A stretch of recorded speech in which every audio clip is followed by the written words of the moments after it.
Maintaining your beard isn't just style, it's self-respect. A well-groomed beard boosts confidence and leaves a lasting impression. Elevate your look. Embrace the importance of beard care today.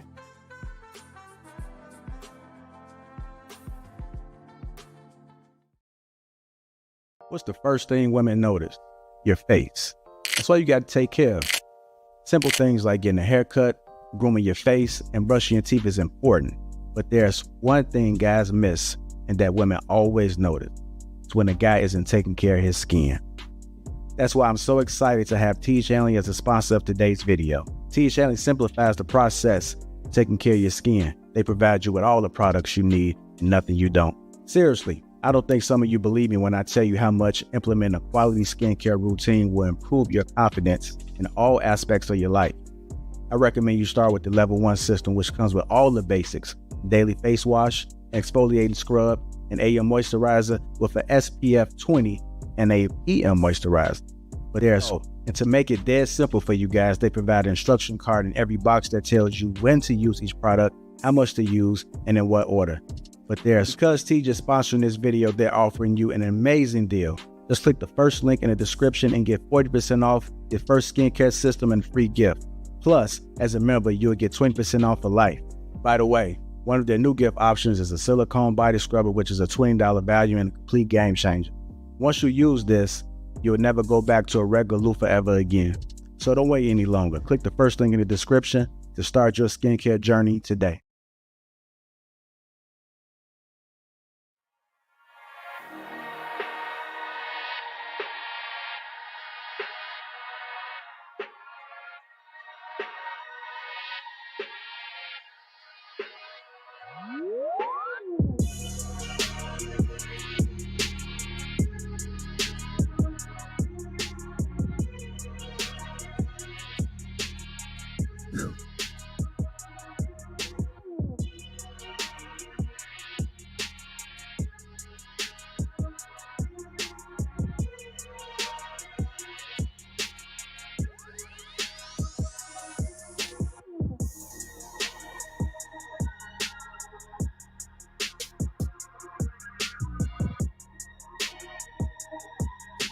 What's going on, everybody? Welcome to King Talk. Let me go ahead and introduce the crew. We got Mr. Trey Smooth.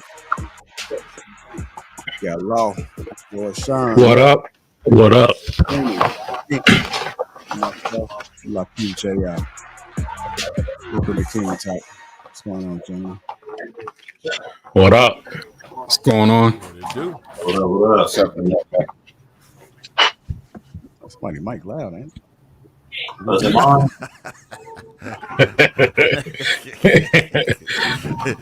Coming in hot. Yeah. Who that? That might be Law. Y'all think it's me? Hold on. Let me see if I can say something. Yeah. All right, go ahead. Try it out now. You think it's me? Is that better, Trey? It is down some. Okay. Is it mine? Hold on. It don't sound like yours might be connected. It sounded better the first time. Okay. Hold on, let me see. Yeah, it sounded like it was coming from your computer.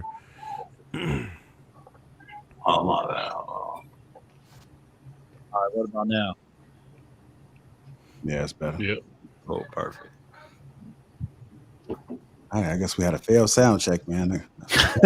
You changed the settings on me, man. Just blame it on Elon, man. Blame it on Elon. Right. Anyhow, it's good to see you guys, man. Welcome to King Talk. Let's see who we got in the chat. Hold on. Let me get in touch with Kenny right quick.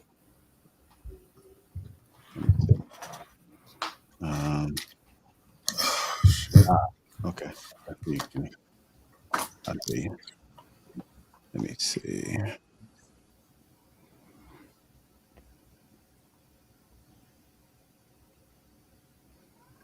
All right, there you go, Kenny.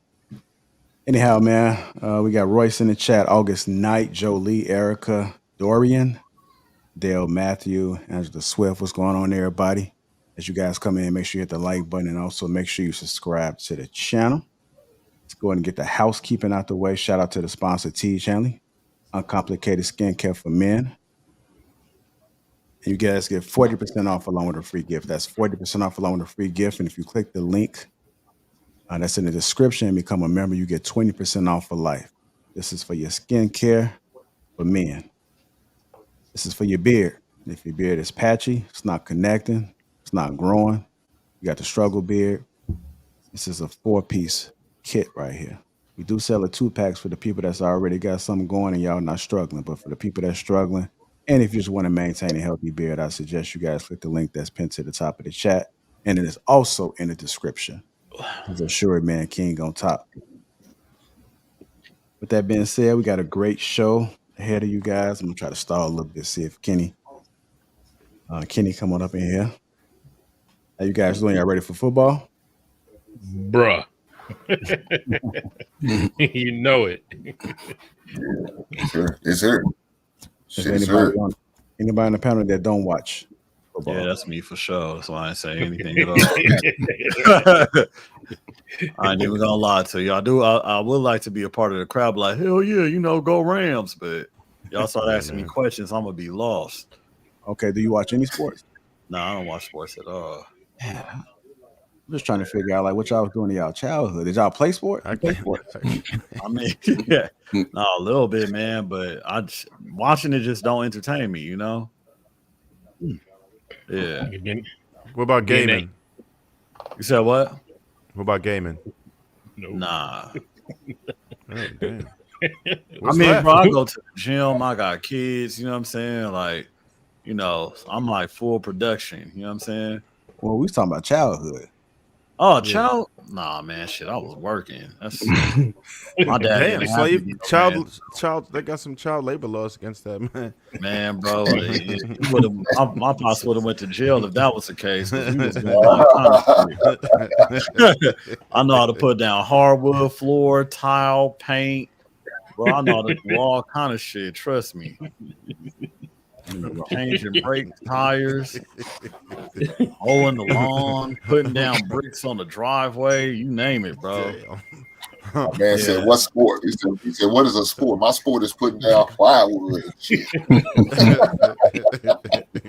for real. He doing that manual labor. Calling you slaves. Like, you guys are slaves. And I had a girlfriend on the block too, so I used to be pissed off. Like, man, them niggas over there chilling with my girl while I'm working. You know what I'm saying? Oh, man, your pop didn't have you out there cutting the grass with a pair of scissors, did he? Nah, hell no. It was one of them old ass lawnmowers. You really had to, you had to get in that motherfucker. You feel me? Y'all ain't never mowed a lawn with a manual joint? I think I did once. I did before. I think my grandmother had one. I used to just mess around with it, but whatever. You know what I'm saying? I had to hit the whole lawn with that joint one time. Never again, though, Trey. Never again. No, I don't mow my lawn anymore. Hell no, that shit is out. Everybody got time for that. That shit out. Because you need too much. You need a weed whacker. You need an edger.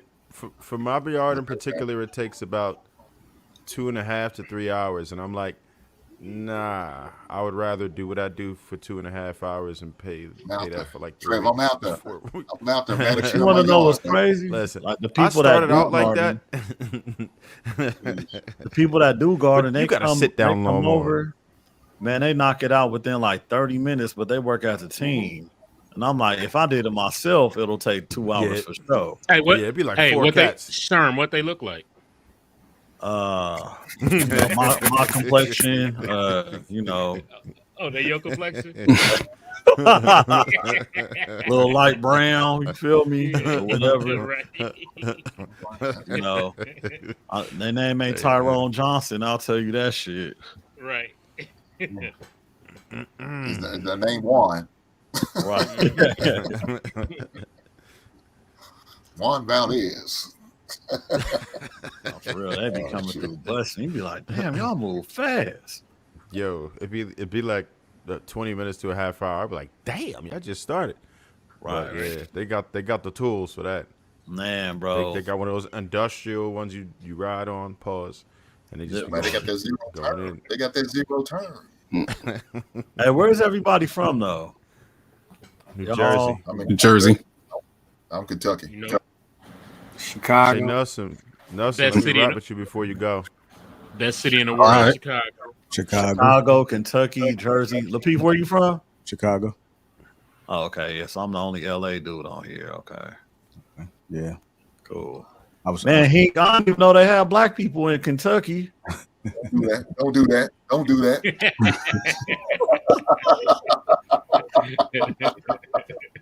God damn. No, what you don't know about Louisville? Hey, I mean, Louisville. oh you yeah, can- you yeah. can go down in Louisville. You got to Yeah, that's say where it right, Muhammad right. Ali City. from. I forgot about that. right, Hink? You got to say it right, right? It's Louisville. That's right. You got it. You got it. Not you say Louisville, they be like, hold on. No, That ain't how don't you do say that. Don't do that. Yeah, don't. Man, this Louisville, man. What's wrong with them, man? He said it right though. He can get away with that when he said not that second time he said that bullshit. They gonna cuss his ass out. Yeah, right? Hey, No, they're just gonna say you're not from around here, are you? Nope. Hey, thank God. Swing, that kind of sound you change your mic settings still a little bit. You did something different to it? Mm-mm. Okay. Can y'all see Sweeney's camera or this video? Oh, it looks messed up on my end. Yeah. Nah, he looks straight. He looks straight over here. Okay, Damn. well, it must be something with me. I'm watching on the wait. Yeah, I'm watching on the monitor. He clean. Okay, no, on my end it looks distorted, but hey, if y'all got it, it must be me. But it's all good. Was it just Sweeney that looked messed up, or everybody's? Nah, he's fine on my end. Fine. Mic check. Can you hear me? Sharon, can you hear me? I can hear you. No, it looks like boxes and distorted, but if everybody else is cool, then it is what it is, you know. Okay. Yeah. It looks straight on the feed out. Yeah, I'm that's looking at what the audience could see on this joint. So Okay. Hey, Marcus, What's happening, Kenny? What's happening, Kenny? What up, John? you ever played the game called Hitman? What's going on? What's going on? What up, Kenny? somebody dropped off. That was wrong. brother. With the football, where whoever No. got No, it's an actual video With the game. bald head dude with the suit. Yeah, Yeah. and that shit cold as hell, man. I've been playing that shit all week. That's an old. I ain't know where That's you an old from. application game right there. That's a game they used to play on PlayStation 1. Yeah, they I guess they That's about the last time I played it. they got the Hitman 3, but they got all 3 games on there, 1, 2, and 3 on there. So I just been playing that shit. That shit kind of cold. All right, we get everybody here, man. So we get the show started. Hit the like button. Also, make sure you subscribe to the channel. Our first topic that we're gonna discuss. Talk about Jonathan Majors, man. Jonathan Majors tearing up for his lady. Go ahead and play this clip. Let's get to it.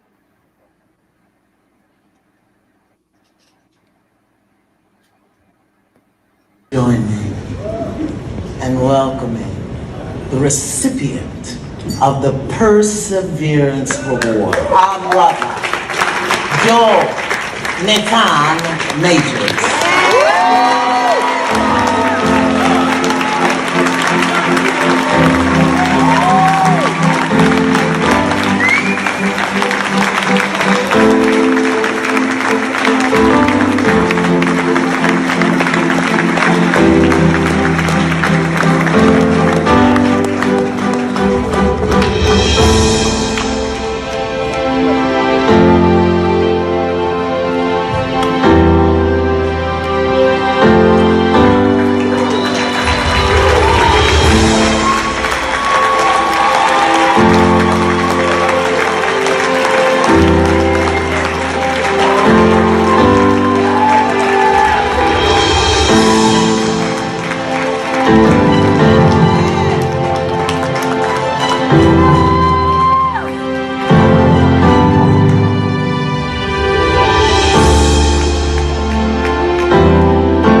production office when I was walking through the desert feeling lost and crazy.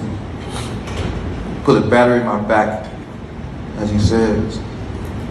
Courtney B. Vance has been with me from Lovecraft Country, my Uncle George, forever.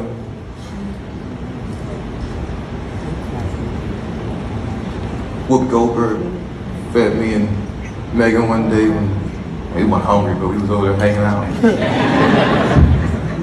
And she breathed this light of wisdom and understanding and caring onto me and my queen.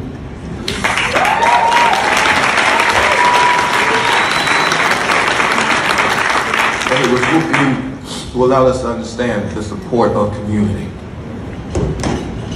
I appreciate all y'all. They are extraordinary people. I'm concluding because I feel like I'm talking a lot. But I ain't said nothing, so I want to say some stuff.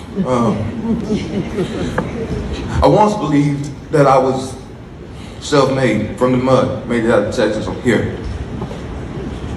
Come from where I came from, achieving what I thought I achieved. But this period of my life taught me, nah, that's not true, Jack. You're not a self-made man. I am personally the result of mentorship, love, and investment of so many people. Like achievement, you understand, perseverance is a collective effort, okay? Built on the shoulders of those who believe in us. The strongest shoulders in which I stand on today belong to the women in my life. First and foremost, and always first and foremost, my mama.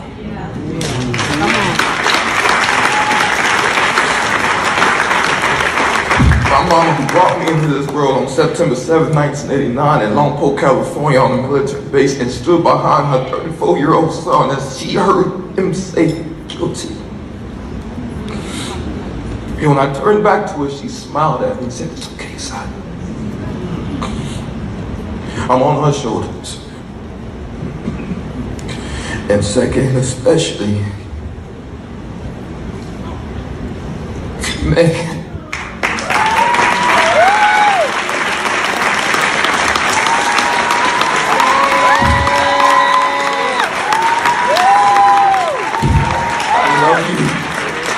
I love you beyond all limit, with all my strength, with all my heart. I love you. I'm supposed to be this tough and strong, and you done carried me so many nights.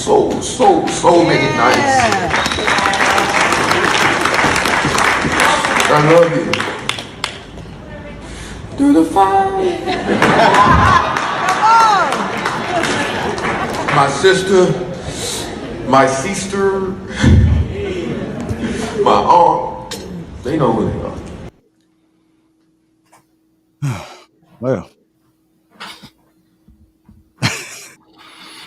Really? So we're gonna go ahead and talk about this, man. I mean, as you guys know, Jonathan Majors has gone through a lot with his career, and he received the award. Clearly, he was expressing some feelings, even sang through the wire, and told this woman he love her, he love her, he love her. I'm opening up by asking you guys, how do you feel about the idea that a man should never cry or show vulnerability to his woman? I feel like that's some bullshit, if you ask me. I'm saying straight up. But it's like there's something within you that's scared to express your feelings. You know what I'm saying? And like say me, I grew up around, super tough dudes, South Central, beating up people, had a reputation for it and all that. And they will express their emotions and cry at the drop of a dime. But then the men in my life who tried to act like, they didn't cry, they was tough or they were whatever, they were actually the softest ones. Because they was trying to hide behind something. You know what I'm saying? And for me, like shit, I'll even watch something and I'll start crying like, damn, man, I really felt that. You know what I'm saying? And it's okay I feel like it's okay to feel emotion. You know what I mean? Like there's movies that I watch and I'm just like, fuck, man, damn, that really touched me. You know what I'm saying? And that's okay. Shit, not me. I mean, on that that's everybody's Look. different, but I feel like it's okay for a man to be able to express his emotions.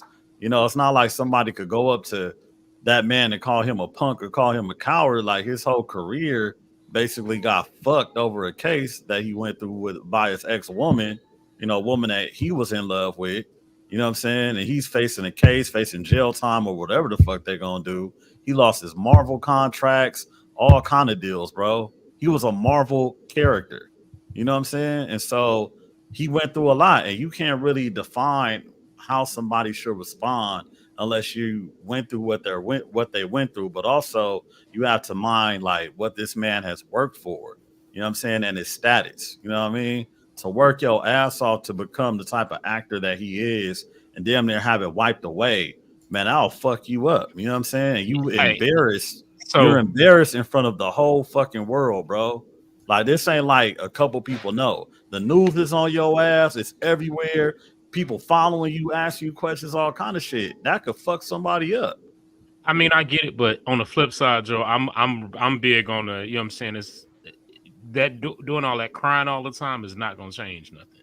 You dig what I'm saying? Yeah, you could, if that's how you want to express your feelings, that's fine. But I just don't think she's gonna look at you the same. You know what I'm saying? I don't feel like it's a reason to cry all the time. Unless it's something tragic, I don't really see crying as a effective way of dealing with your emotions to me. I mean, hold on. What I'm saying is though, because like you got to look at it. I'm tired of seeing this dude getting up on stage crying. You know what I'm saying? Somebody bring Dr. Umar in here. He shouldn't have been with her to begin with, if you ask me. You know what I'm saying? Now you want to run to the black woman and have them save you, and now you crying on their shoulders every 2 seconds. Come on, man. Man up, Joe. Come on, that's unfair, bro. You know what I'm saying? That's you unfair, say what? Bro. That's unfair. Life is unfair. No, what You know you just what I'm said was saying? unfair, bro. Hey, you can't like imagine if somebody came in and took everything you ever worked hard for, like overnight. They've tried. Yeah, man, tried and succeeded. That. And then like that, he lost everything. Like that man was. They had him slated as to be the next Denzel Washington. That's who he was slated to be. Like he was everywhere. Lovecraft Country, The Harder They Fall, the Marvel movies. He was on Creed, all that. I understand. No, that motherfucker he was kicking ass though, for real. That's what I'm saying. He was slated to be that. Mm-hmm. When you slated to be that, and then not only think of it this way, not only is it the person that got it taken from you is like Swarm said, a woman that you supposedly love, she the one that got it taken from you. But then to have people come and wrap their arms around you, because you got to understand, like, not everybody was in that man's corner. Right. Like, it was a lot. The world was against him, especially black women. Yeah. As a matter of fact, most of them took the other side of it, even despite the fact of watching the videos and shit like that, watching this man run from this chick down the street, they still was like, nah, that nigga guilty. So when the whole world turns their back on you, and then a few people in your circle wrap their arms around you, the only thing I had to say was, damn, man, ain't no fellas show up for that dude. Only women. He didn't ask for no fellas. He got up there. He ain't talking. I don't know if his father was around. But see, that's my thing. You go into this whole like you showing basically how you ended up in this situation. You know what I'm saying? You leaning on. Look, you gonna have to take some accountability for your actions, bro. You know what I'm saying, Joe? You got with this lily white girl. You know what I'm saying? And had yourself in a predicament that has cost you damn near everything, and now you want to turn to the women and all this crying. Hey, so that ain't. I just prefer to stand strong in my. So dealing with a white woman supposed to mean the end of your career? Shit, like, we all know it can be. It growing up, we always hold on. You asked the question, right? Look, growing up, right? You know what I'm saying? That was always taught that could be more than the end of your career. Could end up the end of your life. You dig what I'm saying? So you know that they end for themselves, and that's how I've been taught. That's what I was brought up knowing. You know what I'm saying? So it's always arm's length for me. That's I get all that. I get all that, but why do we have to say that? Why do we have to look at that man and be like, "Hey, bro, you got what the fuck you got out there, deal?" Instead of looking at him and say, "Damn, bro, what happened to you is fucked up." Like, why do we have to say that? Because motherfuckers lack understanding and seeing things in somebody else's point of view. You know what I'm saying? Because it's like when you stuck on how you see the world, it's kind of like, you know, it's kind of hard for you to understand people. I'm looking at it like this. He's an actor. He's successful. The motherfucker went to Yale. You know what I'm saying? Okay, more than likely he probably is gonna date a white woman because she might be of his ilk. But then he was like, okay, he found Megan Good. You know what I mean? Like I know a lot of couples that where black men have dated white women and the shit is beautiful. You know what I'm saying? Like it is what it is. It's not always bullshit. And I know situations where black men date black women and they're going through absolute fucking hell. You know what I'm saying? So it's like shit, it really just depends on the situation. But when you look at his situation, I don't feel like he's less of a man. I don't feel like he's shit. I really feel like it take more of a real man to go up there and express your feelings and even like let yourself loose like it's that. like the third event like that though. Yeah, but bro, you got. I mean, bro, like ask him about an emotional. Like this event, he got an award for overcoming some shit. The last time he was questioned about the shit he had to overcome. Like if that situation breaks him down, then it breaks him down. Like that's like somebody coming in and being like, if your mama passed, God forbid none of y'all mamas passed. And then every time you have to have a conversation about that moment and how you felt in that moment, of course, you're gonna probably shed a tear every time somebody mentioned, like, hey, look, or you get an award for your mother dying or something like that. Of course, you're gonna cry in that moment. Or somebody asks you about it, or somebody interview you about it. Yeah, that's but wait, wasn't he crying, expressing his love for Megan Good? Yeah, shit, but probably so her fine ass. Shit. But for what she did or what she was for him in that moment, that's what he was. The whole award was about overcoming and persevering because he went through some shit, and she was the one that was there for him. All right, I'm gonna go to crying. I'm gonna go to Pink. Pink, do you think crying or showing emotion can strengthen a relationship, or does it risk diminishing respect? So I'm gonna give my man a pass on this situation because of what he went through. But doing it every time you step out, yeah, I don't know about that one. That's too much. That's too goddamn much. I mean, you know, old girl was it Azana? She tried to help him out by wiping his face off and try to get him together, but he started bawling again. I'm like, God damn, boy, he turned on the goddamn faucets. but for him to, I haven't seen a lot of time where he cried before, other than this one. This is the only time I've seen him cry. So, but y'all saying he's crying every time he goes up and do something. Yeah, well, it might be a little bit too much. It might be left in question. You know what I'm saying? Every time. Yeah, dog. That may not be a good look. Now I'm wondering what Megan's thinking. You know, that's my. I'm wondering what she's thinking now. Like, God damn, Jonathan, it's like third or fourth time, brother. This dude was in a dress on the cover of a magazine, and she got with him afterwards. Do we really think that she probably gives a shit about him crying on stage? He was in a dress. Well, but you know, it's a Hollywood. That's normal for them. Exactly. But what is probably not normal is them to crying every time the man goes out. Swinging that's my only issue. I fuck if he wore a dress. I don't give a shit about that shit. What? Look, he on the apology tour, like he doing the same. He doing the same crying. I'm just talking about the man crying every time he get a chance. Now there's like, man, dude, you might need to have a conversation with a therapist, brother. You might need to get on somebody's couch or somebody's Zoom meeting. If they might tell them to fucking cry. Shit. Well, now if they tell them to do that, then I'm gonna have to question a therapist. Yeah, bro. Like I don't get why it's so. I don't understand the problem with like a brother being able to express his emotions, bro. Like, bro, you gotta. It's the same thing. It's the same thing Will Smith was doing. Why does it always gotta be in tears all the time? If this man's doing this all the time, yeah, he's got some deeper issues that we need to talk about. I don't feel like it's that deep, bro. It like we seen what happened to him. Like you've seen it. So like how like it we already know how deep it is. Okay, you know so let me say this. What did you this time next year, this dude better not be crying no goddamn more then. Let's Bro, say I'll that. probably be This doing time more than next that year- if that shit happened to me. It's like he could, if he doing that, his come whole on. fucking life could be fucked So up. if he after crashed that out, shit. it'll be okay.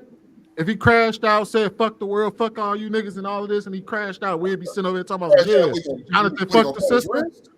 What, he gonna cut his wrist?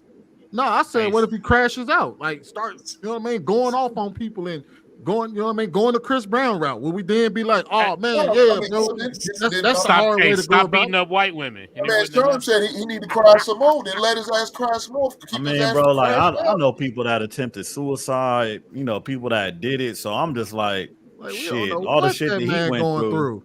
Yeah, you know what I'm saying? Crying is the least he could do. Like he could really take some drugs.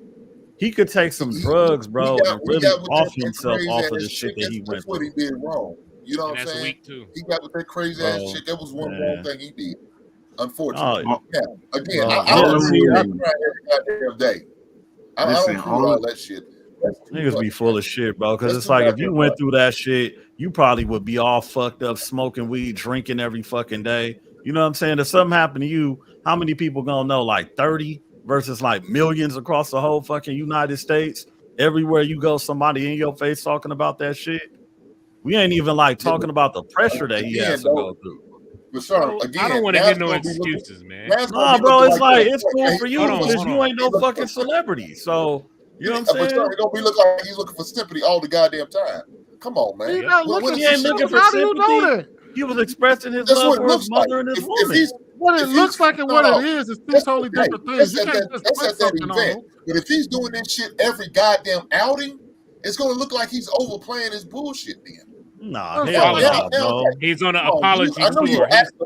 I know you're an actor. Are you just turning this shit on? Are you going into a goddamn role right now, crying all the goddamn time? Hell nah. Come on, man. Hell nah, bro. His life could be fucking destroyed. You know how hard it is to get to his status as a black actor, bro. Wait. Let some other voices get up in here. Hold on. Let some other voices get up in here. So I like the listen, everything that happened to that man was self-inflicted. You went and dipped your pickle in the milk. And you got what you got. It's not so far removed.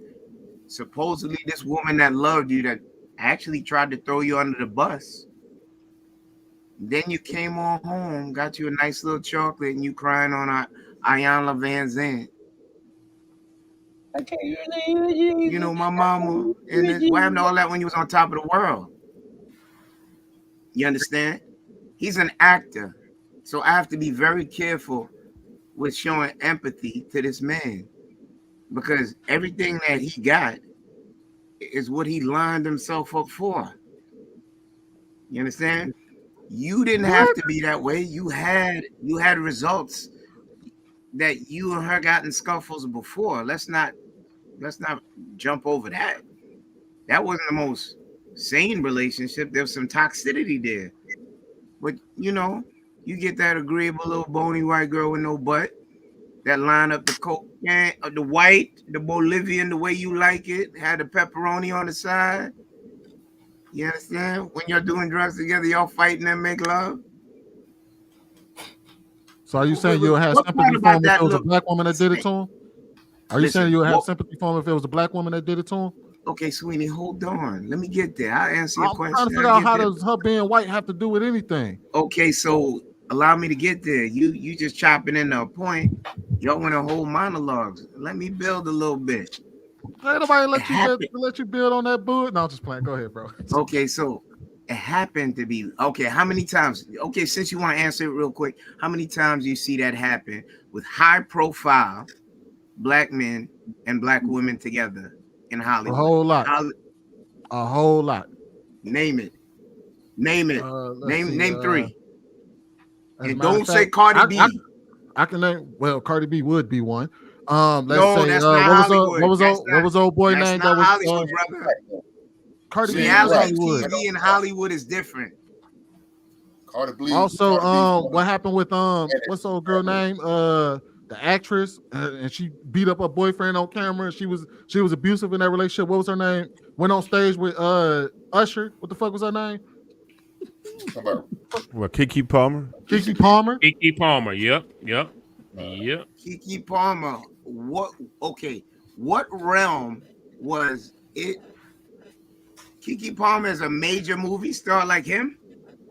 What does that have to? You said what in Hollywood has this Okay, existed you're right. for You're black right. women? You're right. You can name 10. You just struggle to name 2. All right, go ahead, bro. Okay, go Google. past We're two. We're I dare you. gonna sit here and pretend. All I asked is a simple question. No. You would said you there have was a accepted lot. it? I said, would you have accepted? I said, would you? I'm sure there is a lot. Are we gonna sit here and pretend? Are we gonna sit here and pretend like high profile black celebrities don't get into it with one another? Highly unlikely. The percentages are a lot lower than the interracial. Didn't we watch some shit happen to Jay-Z on the elevator with his girl with his sister? And they damn near still blame Jay-Z for that shit. Okay, are you moving the goalposts into music rather than major films? I'm assuming that we're going to talk about celebrities. So are you just saying Hollywood or you saying celebrities overall? Let's make sure we stay on topic and get too far off, y'all. Listen, are we just saying, because I would assume that all of them are pretty much in the same boat. Okay, no. So stop assuming. When did Jay-Z make? So you only want to just talk about Hollywood? I can't get it out. You're trying to equate the two things and it don't match. They do match. Solange, talking about celebrities. All right, let's make sure we get back on topic, y'all. I don't want to just detour too far. Jonathan Majors got exposed. Then he came on home. And you know what? What did he get exposed for? Okay, let me see if I can finish. Besides being with a white woman. Boy, I would never get a line up in your chair. Yeah, you're right. You ain't got no line in the give up. You ain't got no line in. Okay, yeah. Yeah. Okay. So here we go. He got his hand slapped. And he was on partly an apology tour. You find the right. That's the same way they all do. They come on home. They get prominent figures within our community. It shows a sympathetic side. It plays to your empathy. Marvels will be like, you know what? We could reconsider this down the road. Let everything subside. We'll get you back into those contracts. Bar, if you took that girl out of the equation, all his movies and all that money and revenue that he would, get would still be there. Is it a plant? Is she a provocateur? We're not entertaining these type of questions. Sherm said, "Oh, I see the hardest dudes this and the third." Listen, all I know, and I can only talk my POV. Whenever you dip your pickle in the milk, there's always some drama that come with it. I digress. All right, let me go ahead and get Nelson in there, just for people that don't know Nelson. Nelson is licensed. He's a licensed counselor, therapist. So I do want to get your input. I know Swing looking forward to men crying, man, men being vulnerable. Is it normal? Yeah, it's normal, and there's nothing wrong with it. Like I think a lot of times it's the context that matters. So a man that's emotional, you can build intimacy with with your wife by showing that you have that vulnerable side, depending on what the circumstance is. So if you dealing with loss, like you lost a loved one, or you're crying because you finally came to the other side of like dealing with something really tough, and you finally got through it. Like Jonathan Majors had to deal with this whole thing, and now it looks like he's coming out on the other side like he's victorious. So yeah, those emotions can well up, and it's good to show that. It'd be a lot different if it was like you're on a crying is the norm for you. Like whenever something happens and you seem to be less resilient, or you're crying because you always feel defeated, you cry because you feel somebody's always picking on you, things like that. It's like, all right, you got to show a little bit of backbone. But if it's something that's like shows that you clearly are a resilient person, and you fight and you fight, and when you're finally done fighting and you won, you got like, you reflect back and you become emotional. There's nothing wrong with that. Thanks. Again, when it's something that warrants that, you can't. Hey, hold on. Single... Nelson, you're a licensed what again? Therapist. Okay. Continue, Law.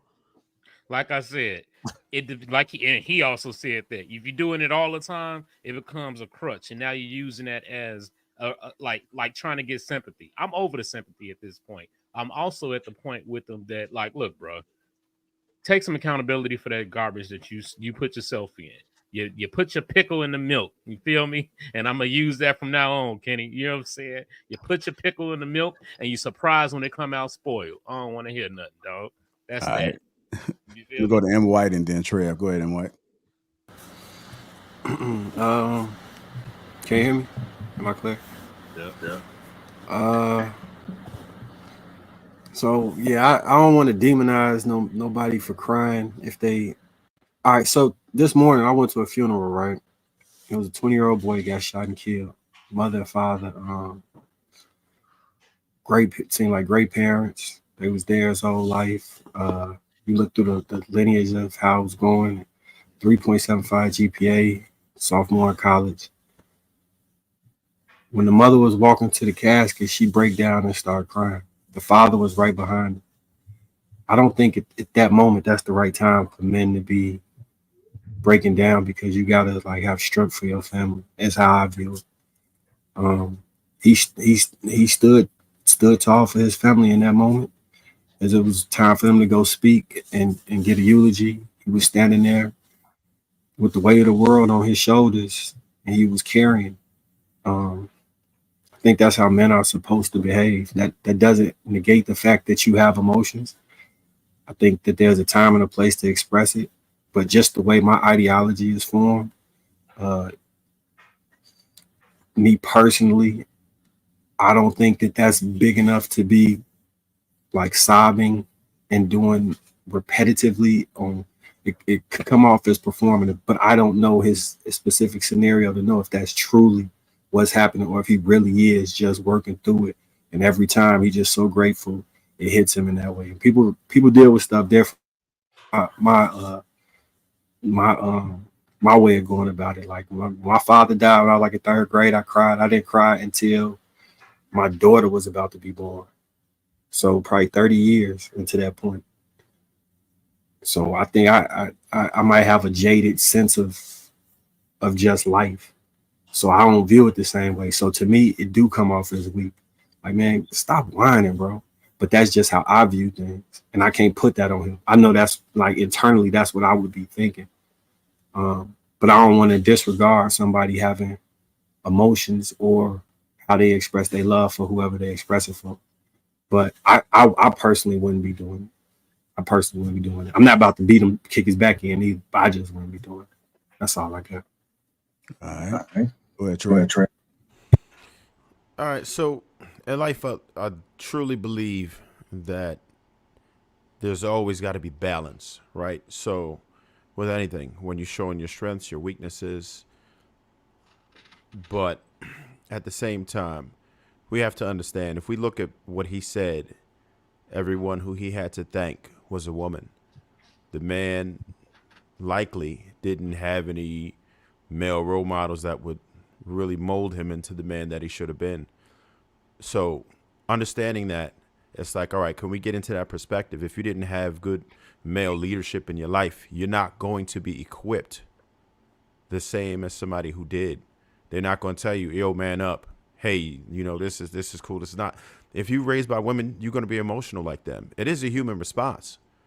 Now, for him, he can't regulate that maybe the same as somebody else who's more equipped than him. So for us to demonize him about it, I mean, I get it. And if I was one of the homies, then I'd be like, yo, man, like, you're going to be good. But you just got to, you know, just focus on the future. It's just something that he's dwelling on right now, because we all have some types of hardships or pain. If we sit there and reflect on it, we would probably break down. But as men, we go ahead and distract ourselves. We think about different things. We move on. And not everyone has that ability to be able to do that. And I think he's just stuck there. And we have to try to understand the magnitude of what has happened to him. It's not coming back. He will never be what he had the potential to be in his life. And for him to get to that point, he had to work like a demon. And for you to like lose every single thing, you look at Johnny Depp, You saw what Amber Heard did to the homeboy. He ain't never coming back. Them deals didn't just come back. Was like, oh yeah, you're not guilty, bro. Come back. We got you. It doesn't ever come back. Your name is stained forever. He's going to forever carry that stigma for the rest of his life.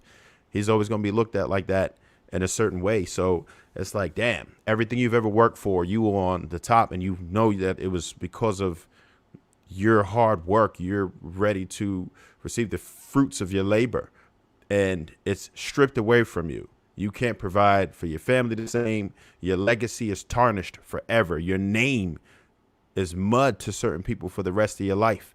So anytime somebody brings that moment up, you're going to feel it, because that woman pretty much destroyed your potential forever. That one moment destroyed your life forever, and he's never going to be the same. Hopefully he'll get through it emotionally, but as far as his career that he's worked his entire life for, went to school, went to Yale, like I said, listen, it's over. It's over for him. So I could understand why he feels that way. I do think that he's going to need some help, and it's nothing wrong with asking for help when you need it. He needs to get into therapy, and he needs to talk to people who could help him through that. But I think us as fellow men, we should want better for him, right? And we dig it. And tough love, I understand, but that starts from young. You can't just tough love somebody who's a grown-ass man and doesn't know how to receive that. I'm pretty sure he does not know how to receive that. So it's just like, damn, what do you do in a situation like that? I think he needs friends that, and I'm sure a lot of his friends abandoned him at that time because they didn't want to touch him.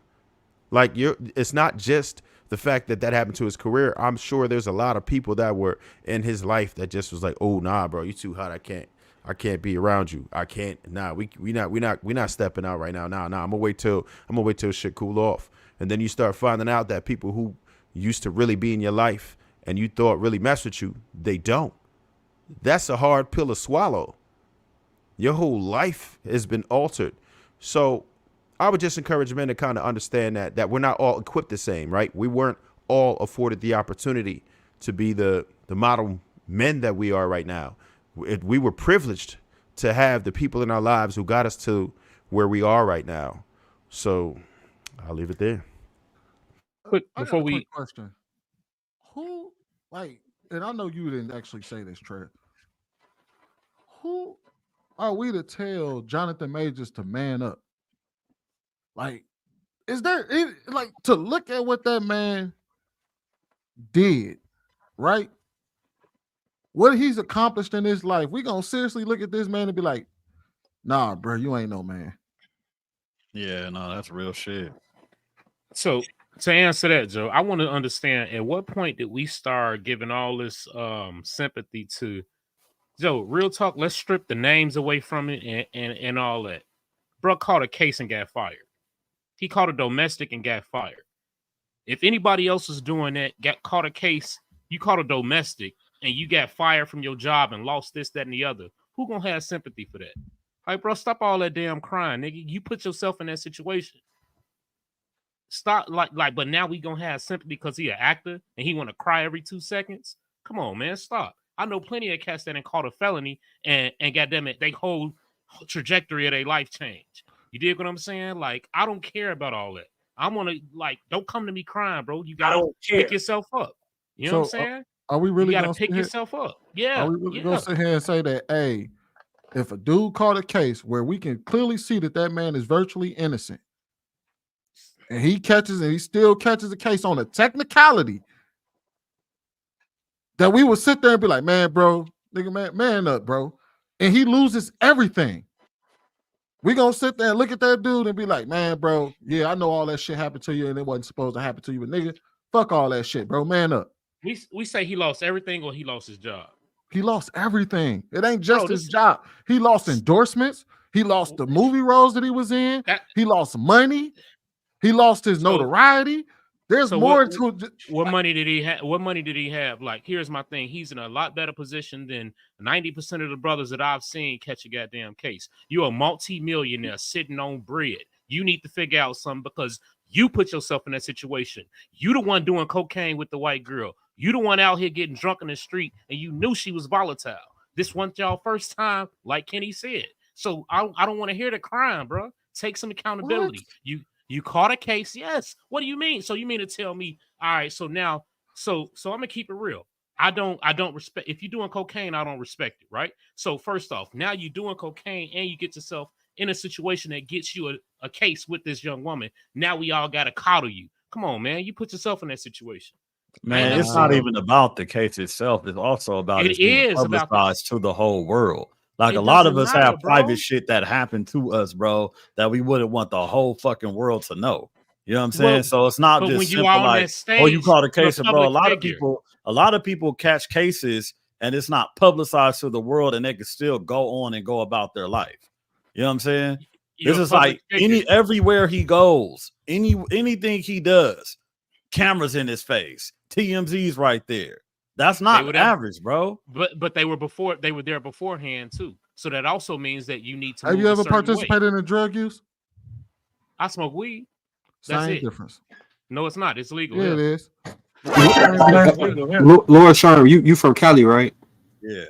If High school. if one of the homies came back and said they pointed a gun in my face and they started crying, what would you say to him? I mean, I don't know, bro. That's on him. Like that happened to me plenty of times. I didn't start crying, but you know what I'm saying? Like if he did, I don't know why. He probably thought he was gonna die and couldn't take it. You know what I'm saying? And every day he went outside and they pointed a gun and he came in the house and started crying. What would you say to him? Shit, I don't know. That's a traumatic situation, bro. You know what, man? I mean, the I whole don't thing know. about it. I don't know what I would say to him because there's something that's triggering him to cry that I don't know about. So I have to ask questions. But then it's like I can't say that because I never cried, bro. I've been in hella situations where it's like, you know, minivan, guns drawn. What's up, cuz? Where you from? Like, you know what I'm saying? Didn't cry, stood there, didn't run, all of that. But my training is probably different than like another man. And I know that and I understand that. You know what I'm saying? So he probably just started crying because I don't know. He probably thought he was gonna go out. Me, I'm like, shit, if I go out, I'm gonna go out. Fuck it. You know what I'm saying? But I can't say because the way I'm wired is different. That does not necessarily mean it's wrong for somebody else to express their emotions because they're wired a different way. Right. I'm not saying it's wrong. What I'm saying is the way in general that men, like how what Law was saying, I think is realistic to how most men would perceive that scenario. Most men are not facing down a barrel of a gun and not breaking down, bro. Most men are not facing down the barrel of a gun and not breaking down. Has everybody on this panel had a gun pulled on them before? I know I have. I have not. Hey, exactly. Hey, but Y'all crying is cry? not gonna do nothing for you, bro. Man, I'm trying to tell you what you look. Listen, bro. I'm a big fan of. They literally talk about how niggas who point guns in niggas' faces literally talk about how them niggas break down and cry right in front of them. But we gonna sit here and pretend like the most men would be able to face down a barrel of a gun. It's not going to change the outcome. Sweeney, you talking from? Ain't nobody still pointing a gun in his goddamn face in the goddamn boat. He's up there accepting one. He's still literally crying tried to accuse him of something new yesterday. They literally just tried to accuse him, bro. They just tried to accuse him of something. I don't give a goddamn, man. Eventually, this got to stop, man. You got to stop crying. You an actor. Now I'm starting to think you crying every time. God forbid you get a goddamn time because you looking for sympathy. You trying to get another goddamn serious That's your perception. That's your perception. How do you know? All right, so look, check this out. I have a whole new scenario. It looks like that to you. What evidence do you have that man is looking for sympathy? What evidence? Hold tight. What does that have to do with him looking Hold on, Sweeney, Hink, hold on. I know Nelson was trying to say something. Let's go to Sherman. We got to wrap this up so we can get to the next topic. Go ahead, Nelson. Yeah, we all have disproportionate responses in some way, shape, or form. For Jonathan Majors, it might be crying as his way of dealing with everything. Somebody else, if the same thing happened to another guy and he got really angry and he goes into the house and starts breaking everything inside the house, and he does that like once a month because he just thinks about it and gets upset each time, we're going to look at him like he's childish. You got somebody else who, when something happens to them, they disappear, they hide, they stay away, they try to hide themselves from the world, they get depressed and they sit inside their room and fold themselves under their covers. But everybody has a different type of response to trauma or something bad that happens in their life.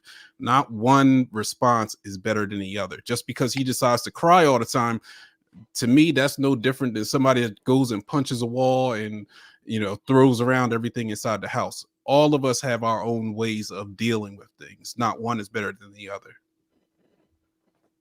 All right, go ahead. Finish us off, Sherm.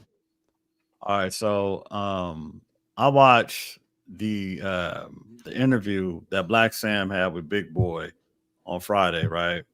And I've been around Black Sam and Nipsey back in the day. Black Sam, I'm actually surprised that he even had an interview. Like, he barely talks. He doesn't like to converse or anything like that, right? So I'm just like, okay, I want to see what he's talking about. Really a reserved, cool, calm dude. So let's think about his brother getting killed 5 years ago. You know what I'm saying? And while he's talking about it, he's getting choked up where he's like about to cry on camera, like, oh, excuse me, man, I'm sorry, but just thinking about that situation. You know what I'm saying? He's from the hood. He said that when Nip pulled up, he had a gun on him ready to go. Like, we all know in LA, Black Sam ain't no punk. He ain't nobody to be messed with, all of that. But he was still getting choked up, about to cry over his brother getting killed 5 years ago. So am I supposed to look at him and say, damn, bro, am I supposed to look at him and say, damn, bro, it was 5 years ago. You still getting choked up? You can't talk clear on the camera? Damn, like, what's up? You ain't over it yet? So Lord P, I know who Black Sam is, right? You see, I got the Crenshaw crew neck. If we say the tag game marathon and that crew neck is a knockoff, I'll be with the neck shit heavy, right? When he talk about Black Sam, he caught plenty of cases, right? Yeah. You think he cried at any of them cases? Probably so. No, bro. Probably so, bro. I was in the studio with Nipsey and Black Sam one time, right? And so, them two brothers, they both embraced each other, looked each other in the eye with like, I love you, bro. Like, sincere, all of that. Like, heartwarming, all of that shit, bro. You know what I'm saying? So I was kind of shocked because I got brothers. I'm like, man, I ain't like that with them. It's like, nigga, get off me. That was like, hey, bro, I love you. Looked each other in the eye, all of that. So that was a different type of bond. You know what I'm saying? So they're telling like how he could express his emotions in different type of situations, bro. Bro, the death of my if he could do that. Hold on, the death of my brother is nothing like me catching a case on myself.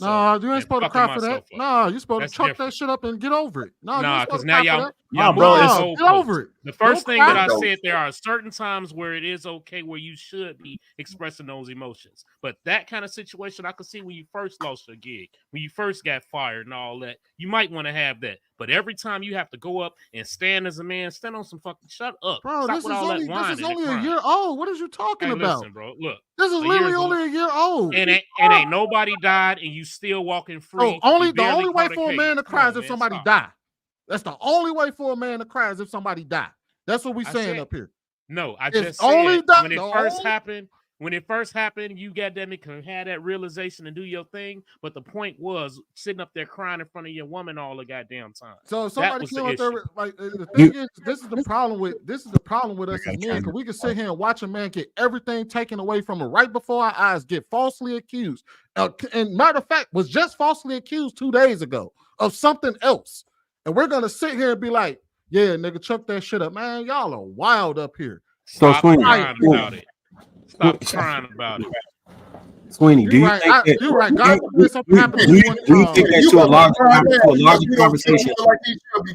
You crying right now, Sweeney. Stop all that goddamn crying, man. As many times you cry on the panels, man, these women don't care about y'all, man. Sweeney. Every time. You put the same damn video over and over again on your Instagram. That's crying.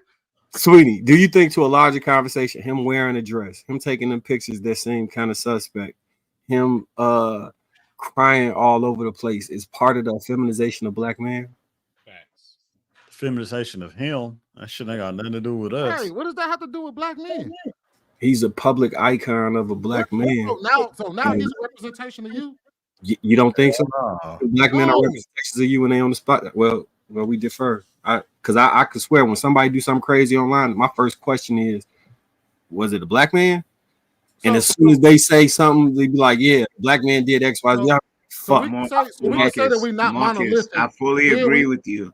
So if hold that on, is hold on. if Kenny, that is he asked me a deemed question, an Kenny. acceptable Kenny, he asked me a thing, no, question. he didn't ask you nothing. Yes, because he you did wasn't ask gonna me a answer. question. You want to go on He another gonna jump- monologue, so I'm gonna answer him. So here we go. He didn't ask you shit. So it is the effeminization of a black man when he's up there, someone physical that you've seen in the Creed movie, and then he can easily just be taken by his PR person, his manager, saying this is good for your career. You know, this is the social norm. Lay up there like a whole stud and let them take a million pictures of you in your boy crop shorts and whatnot, and let the gay boys just fawn over you. So black Kenny, y'all know what else he did too? Y'all got to remember he has also been softened. He was this big, strong black dude, aggressive movie roles and all that. Now he can't even, goddamn it, in public say nothing to a dude hugging all up on his woman right in front of him. You feel me? His very he can't first say major nothing. movie role, he cried. His very first major movie role, he cried. You know what I'm talking about. And the harder they fall, he cried. But did he have on some hoochie daddy shorts with some nail polish and makeup? Did he have that on? Huh? I mean, he never presented himself to be a tough guy from the jump anyway. I remember watching The Five Bloods. Like, he was never a tough guy. He was made to be that probably because of Creed. You know what I'm saying? Like, he is an actor. He can act tough. But that doesn't mean that, I mean, look tough too, but that doesn't mean he really is in his day. That's the reason. That's why he was demonized, because he was a big, swole black dude. Yeah, we gotta switch, man. We've been on this. Let's get it. Because I'm so tired of his crying ass.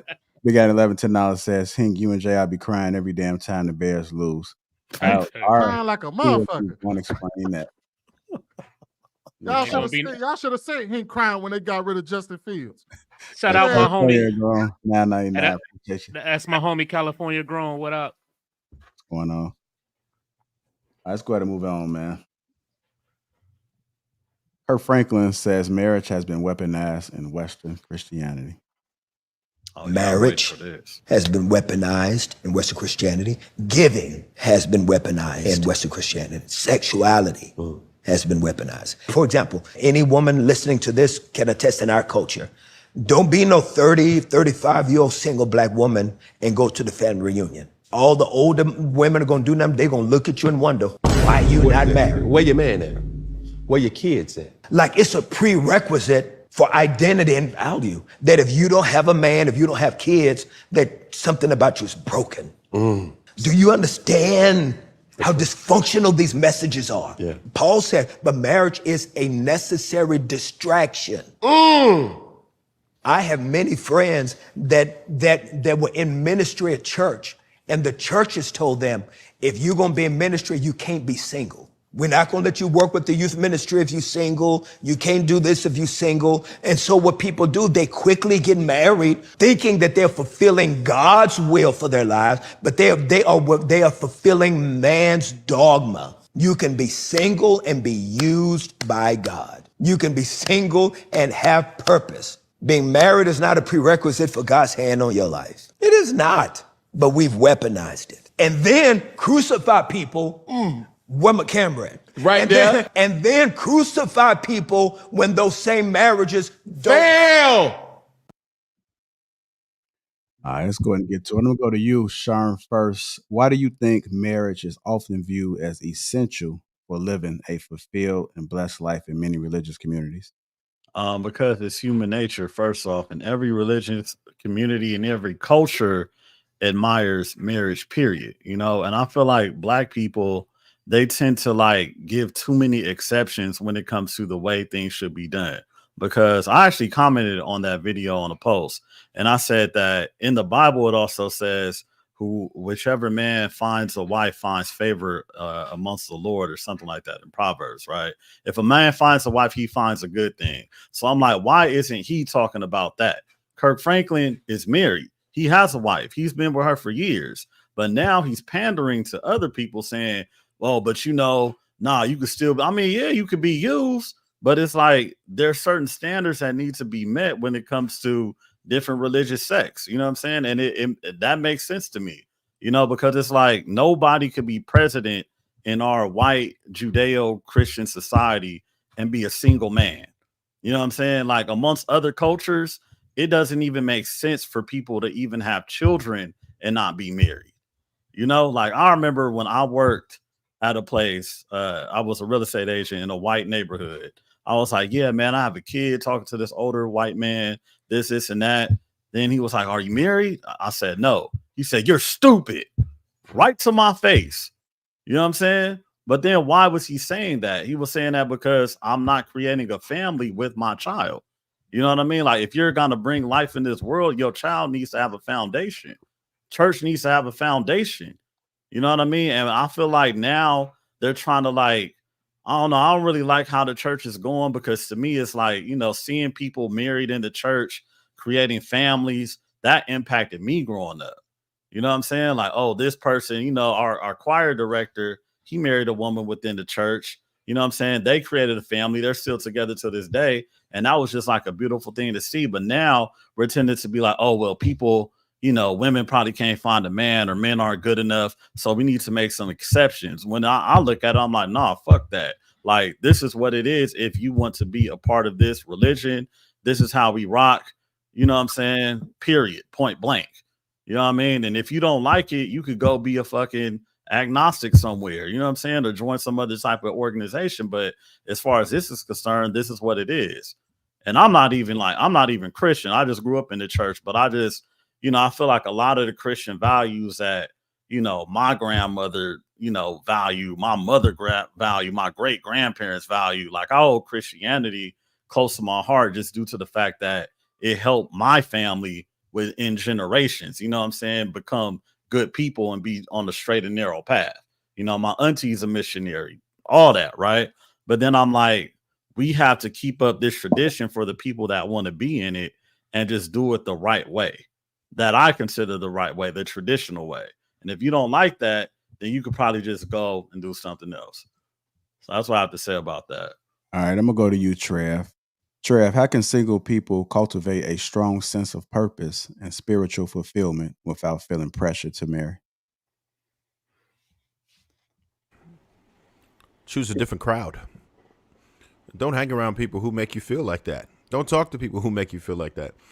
At this point, you kind of have to do what works for you and your family, right? Anybody who doesn't have a like mind, I don't spend too much time with them. It is what it is. I don't allow people to give me input that's going to influence me unless I deem it to be constructive. You have to be an individual, and you just have to understand that you have to live with your results, and you can't try to live according to someone else's standards. The way that marriage is currently constructed, being that they infused the legal system with the church, it doesn't really make sense for Western civilization anymore. It's outdated, right? It's not really beneficial to men, unfortunately, because the risk that you are facing versus the reward, the juice ain't worth the squeeze, to be honest. For you to, and it's mostly about finances. And of course, the children that you create, they can be stripped from you, right? If I'm going to lose my entire life, half of my retirement, everything else, like that's absurd. So marriage just isn't as appetizing as it used to be. And people now are realizing it. You see a lot of men that are opting out, and women now, as they start to gain more money, they don't want to end up like the men. So they are too opting out or pricing themselves out of the market because they're looking for a dude that's levels above them, and you can't find that anymore for the metrics they're looking for. So if you want to be single, go ahead and be single. If you want to be a perpetual single, go ahead and be a perpetual single. It is what it is. Just understand what it is that you want out of life, and know that you're going to have to live with the results. Just make sure you're playing a long game rather than just out here. That's most important. But I don't really care what anyone thinks about what it is that I do with my life. And most people shouldn't either, because you don't have to live that life. All right. I'm going to go to you, Nelson. How can religious communities better support and validate the lives and contributions of single individuals? I mean, churches. I mean, at least a lot that I've seen, they have singles ministries where they, they teach, single people how to kind of live right and how to, value certain things. I don't necessarily see them as the problem. I think that the way our society has shaped the views on marriage and its purpose has messed things up for us. I mean, mostly the main things we're concerned about now is like legacy and, power couples and, all these images and, just ways that marriage is made out to be that it's not. It used to be the whole, traditional marriage where man is the head of the house, woman is the support, and that used to be favorable. People used to look at women like as being out of pocket if they challenge in their husband, things like that. Now it's complete opposite. Now it's like, no, you both are co-equal, like the whole view and the whole structure of it has changed, and the church can't keep up with that because the church is still in some ways trying to remain relevant and cater to that, to where society is going with it. So it's never going to mix. So the ones that's going to, the religious institutions that are going to do well in bringing up strong families are going to be the ones that hold to the original core values of what marriage is supposed to be. And it's going to become fewer and fewer and fewer. So there's not anything they can do to catch up with the masses. All right, Law. How can single individuals find and embrace their God-given purpose without feeling the need to marry? I'm not sure, because I feel like I'm a proponent of marriage. You know what I mean? That's something that I tell people all the time. Like, especially like my younger cousins, male cousins, my daughters. I expect them to get married. I expect them to have families and build a legacy.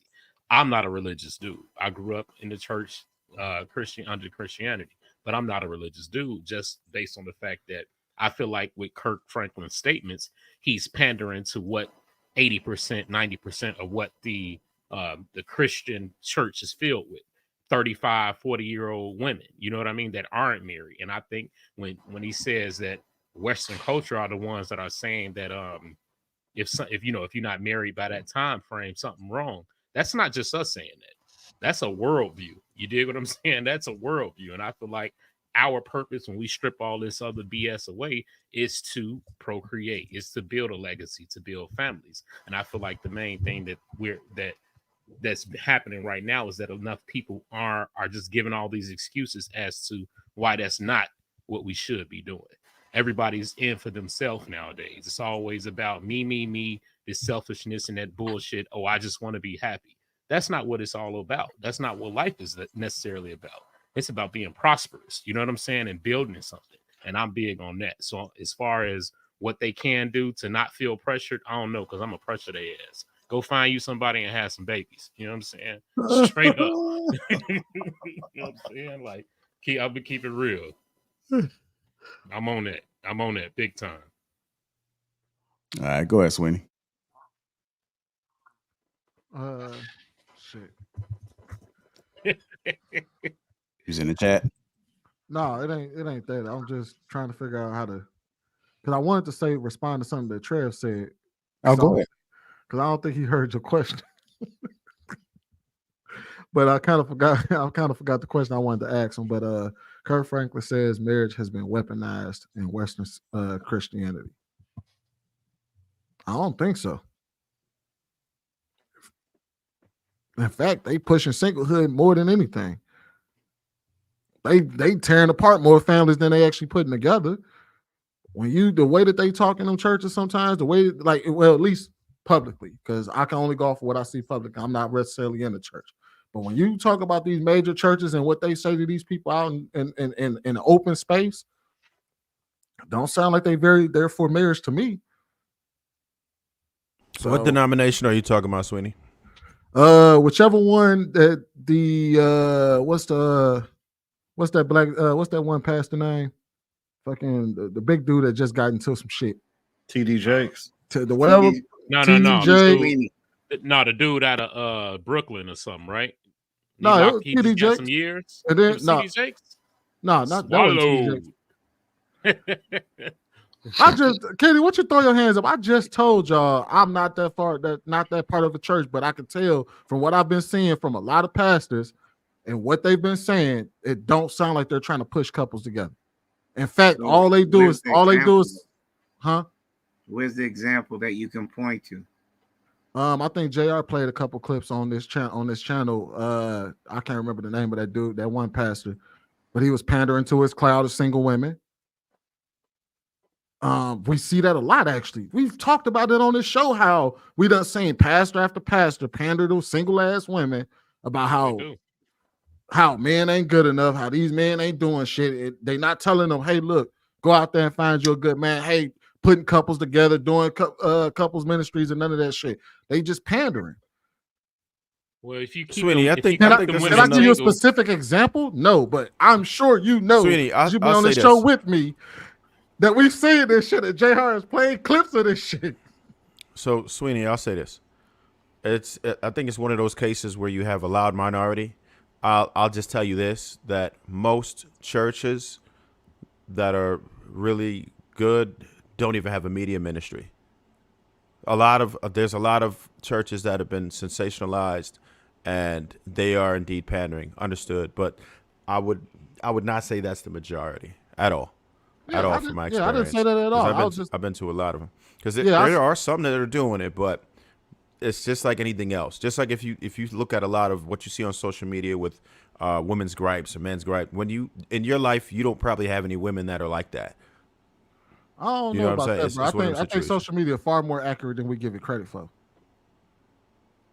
I think it's far more accurate than we give it credit for. Depends on what world you live in. All you got to do is look at the numbers. The numbers back up everything. Everything that they saying on social media, what they saying to each other, if you look at the numbers back it all up. How men feel about the women, how the women feel about the men, the numbers back it up. High divorce rate, low marriage rate. Sweetie, any number can be skewed to fit your argument. Show me how the number can't be skewed. Then provide a number that goes against the number. Okay, so I'm gonna say again, every number can be skewed. Let's talk about marriage rates now. Give me a number that would disprove that. Sweeney, you my brother, but you could be long on the tooth if you want to. I can be. So give me a number that no, because you don't get to say that. You couldn't even name the damn pastor that you was talking about. What does that have to do with what we're talking about right now? That makes a story fall flat. Man, that's the stories that we used to have outside the bodega. That's basic knowledge. Or data that goes against it. Okay, Sweeney. Prove it. You give me a number of data that goes against it. Talking over me. I don't want to hear nothing about you saying that numbers can be skewed if you can't provide another number that disproves. Okay, so I'm gonna ask Sweeney. Allow me to ask you a question. Can numbers be skewed to fit your argument? What does that have to do with what I just said? Okay, he won't answer my question. Because the question is stupid. He got his ass cooked. He got a stupid question. With all respect, that is a stupid question to ask. If you go say, because that's your claim, you made the claim. You don't get to ask me to then try to prove your claim. So I'm gonna ask the panel. You made the claim. Now prove it. So okay, I'm gonna ask the panel of men up here. No, don't reach for help. No, don't reach for help. Okay, now you're tone policing. I gave you I gave you a number. Give me something that goes. You didn't even answer my question. I was responding to somebody else and you jumped in. I was telling Trev that you always respond to numbers back it up. The numbers back it up. 30%. I mean, we got a 30% marriage rate, high ass divorce rate. You said numbers can be skewed. Well, then give me a number that goes against it at large. Give me a number that goes against it. Okay, at least disprove what I said. Okay, you couldn't even name the. You got to be able. What does that have to do with what we're talking about right now? Don't keep reaching back.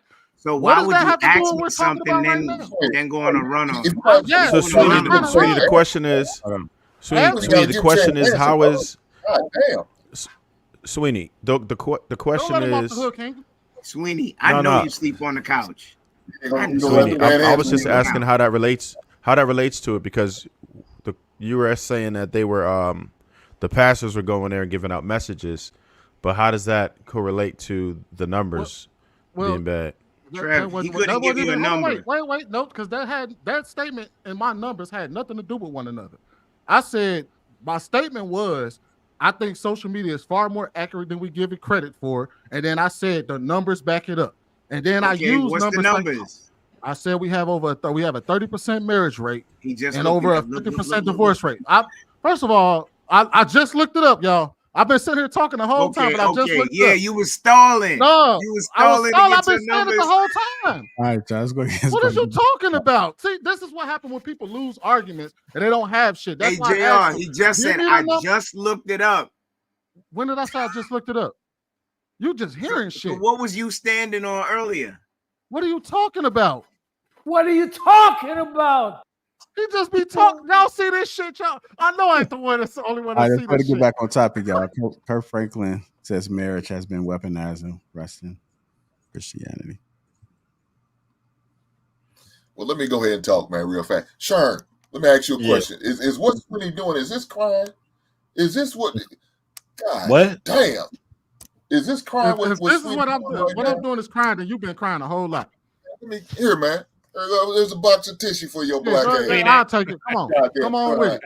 Nelson. Hey, Hank, why you got that tissue, Hank? Right there. Because he been crying.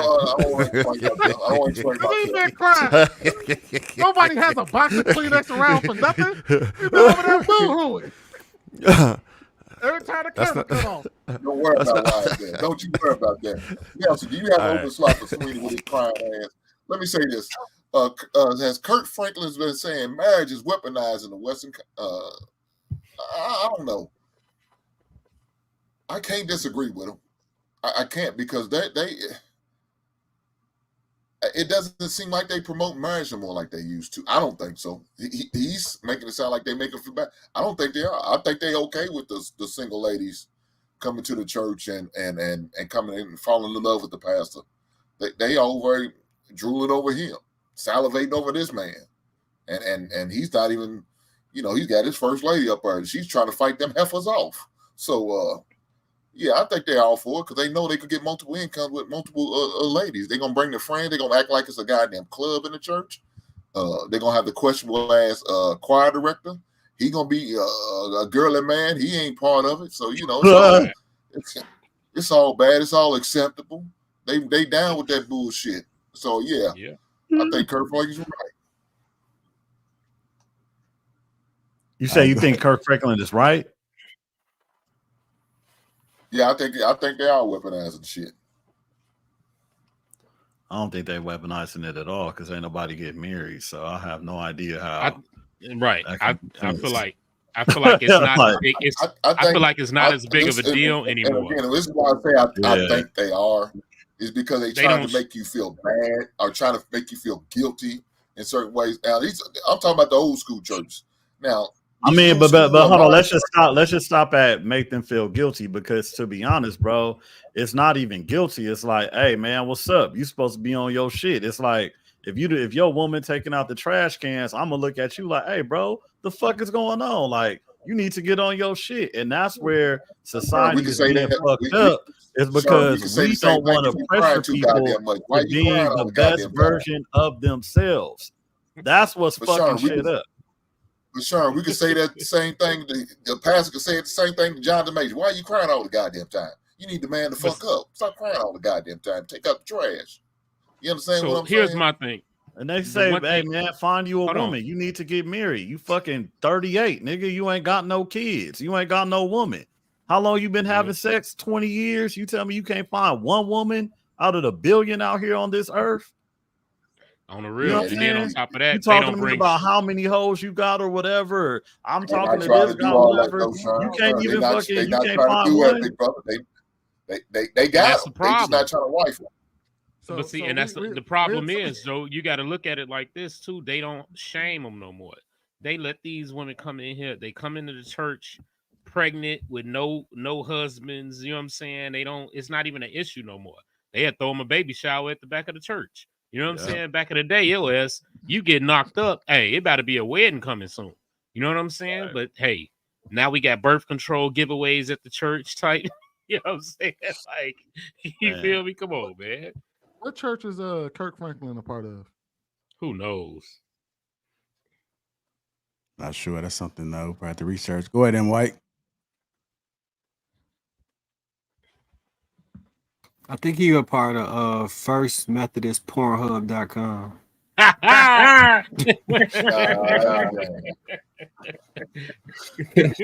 Dude shouldn't be giving nobody that advice about being sick. Is he married too? Ain't he? Yep. Yeah, he married. For years. He's Baptist, by the way. Kirk Franklin's Baptist. Baptist. But okay. So Baptist.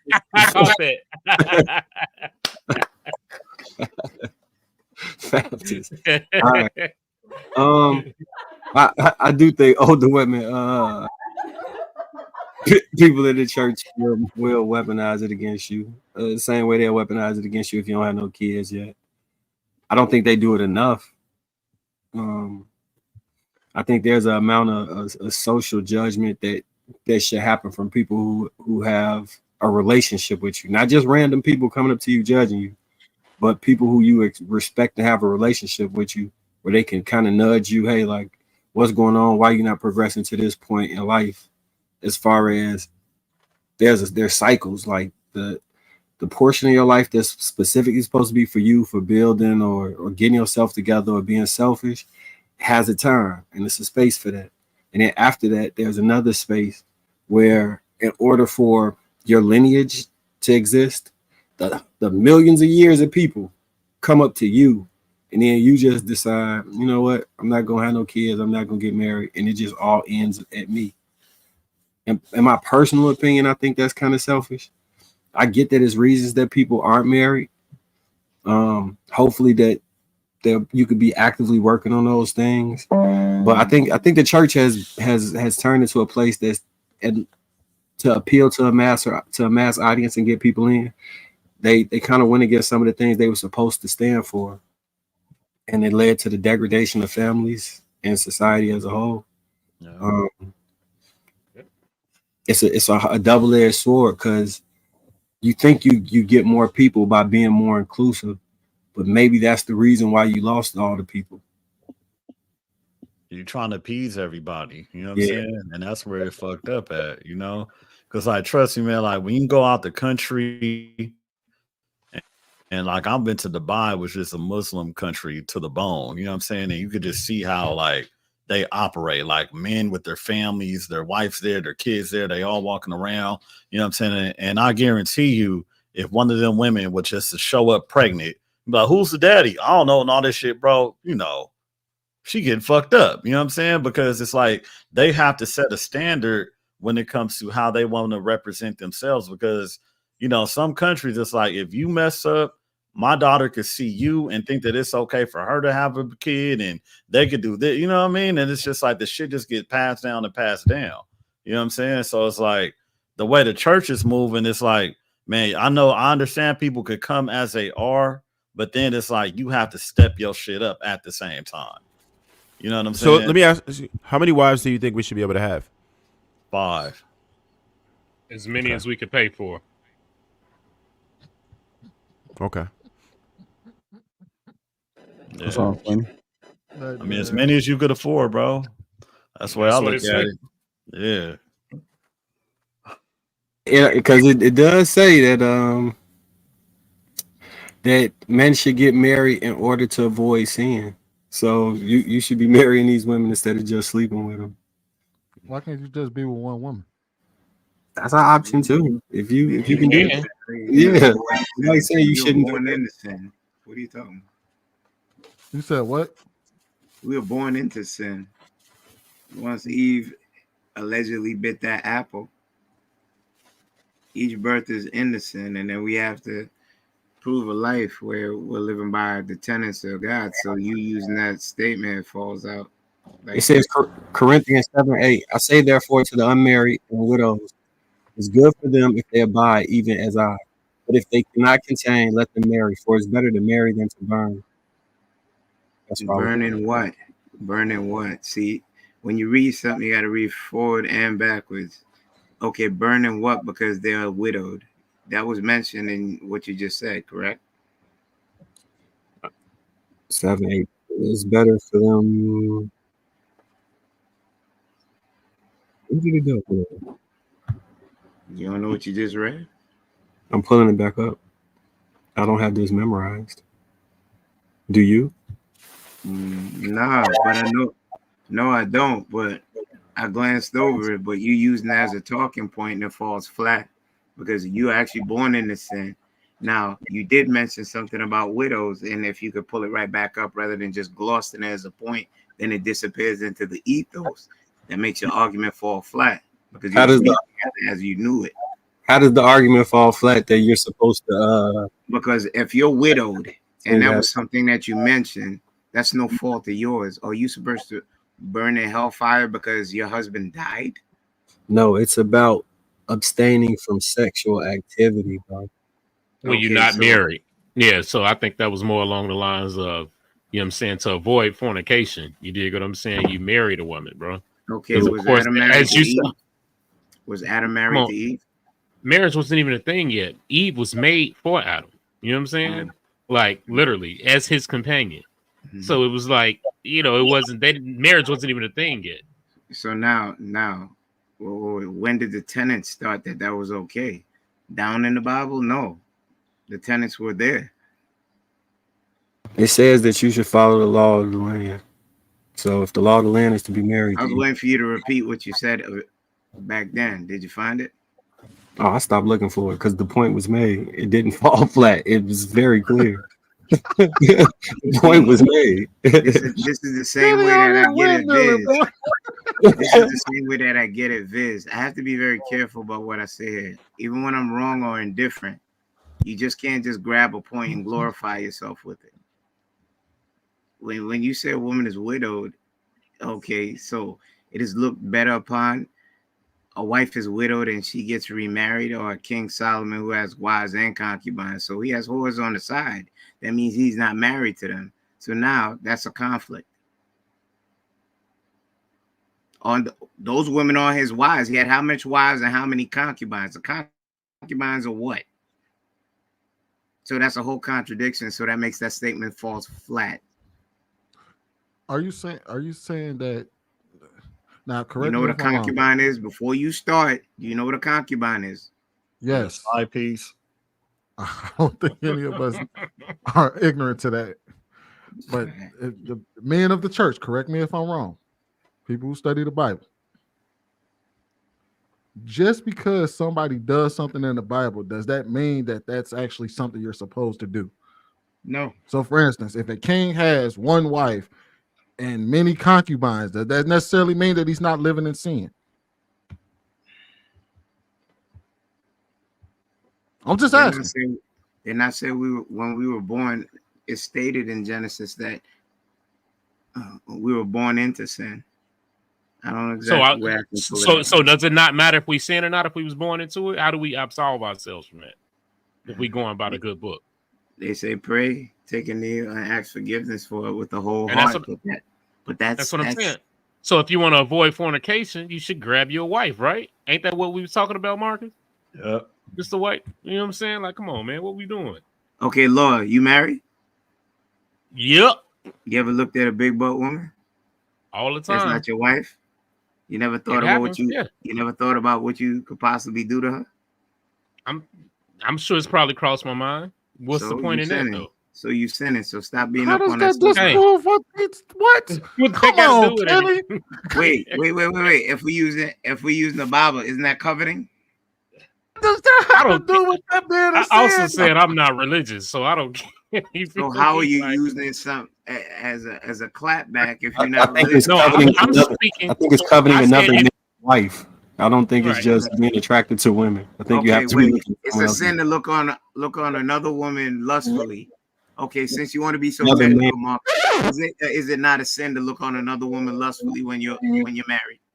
No, it's not. Okay, Nelson, thank you. Y'all do know adultery is not even when it's a man on woman. It's actually was written for women, you know what I'm saying, cheating on their husband. That was actually adultery for a married And that woman. is an absolute fact. Because You know when what I'm things are saying? translated from Hebrew, it's a different meaning. And if y'all want to look that up, y'all can. Adultery is when a married woman has sex with a man, and when a man that's not has her sex with a husband. married woman. Yep. You know what I'm saying? Which makes sense that men will write that shit in the Bible and it be a law anyway. You know what I mean? So like when I figured that out, I was like, I'm not surprised. You know what I'm saying? Because it's like no man wants his wife to be messed with. You know what I mean? But he And don't then mind it's like messing you with don't other want niggas' your wife wives. to go fucking around with other dudes. But when it comes to hoes, oh, they open game. You know what I'm saying? They for everybody. It's their game. You That's the know? concubines that Kenny was talking about. You got it. Hold on, y'all. Let me hear what Nelson got to say because I don't think he agreed with you guys. Go ahead, Nelson. Oh no, I was agreeing with Kenny when he talked about the issue of lusting after another woman being a sin. In the Bible, it does say that if you commit adultery, if you look upon another woman and look at her in a lustful manner, you committed adultery in your heart. And his whole reason for coming was dealing with our heart, and I mean that's where everything starts and ends with. So yeah, Kenny was right in that sense. This doesn't mean that we need to be perfect and that we're not going to make mistakes and that we're not going to sometimes get caught looking at something that we're not supposed to be, but we're like this is a thing where you got to persevere. I mean, that's all this running life is working to get to a state of perfection that we know that we are never going to fully attain. So what's the point? Kenny was right. What's the point? Yeah. What's the point of trying if you're never going to attain it?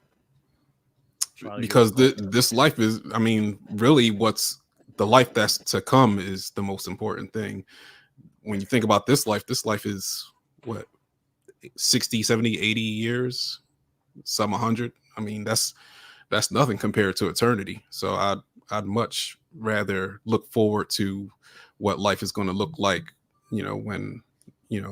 when he comes back, as opposed to what's going on right now. I can't take money with me. I can't take, cars or anything else with me. So this, if what I do in this life matters in the next, then I'll focus on doing what I need to do here. For sure.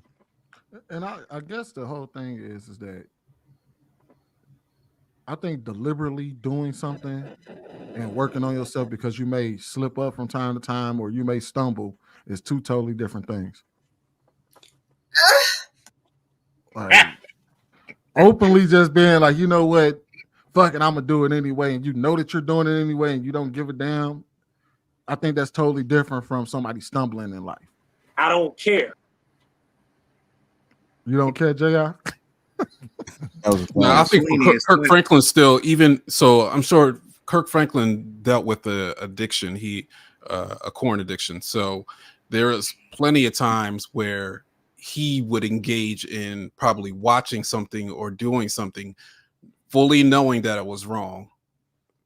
He was supposed to cut his eye out. He was fully knowing that he was going to also be forgiven. So I don't like dealing with lust it is difficult. It's probably going to be a lifelong battle for him. Sometimes he is going to fail, but it does, it does matter that he's actually trying to get better. He's trying to kick it. So, it's just different ways to look at the same thing.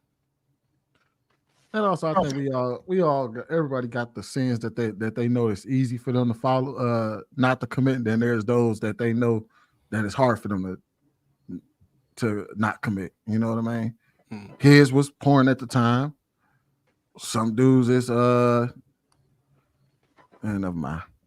Crack, drugs. Right.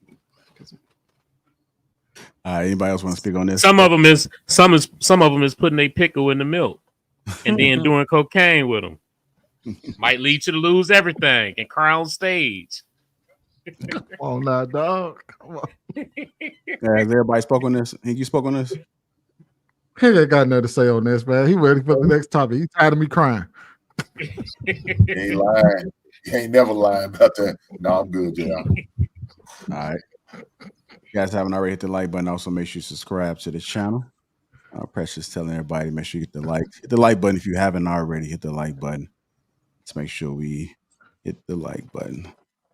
All right, let's go ahead and get into this topic: how heartbreak shape relationships. Let me check Wikipedia on something real quick. And Godfrey has no wife. No, he don't. You don't. So, therefore, his theory is bullshit. He don't have no kids that I seen on Wikipedia. He don't have no wife.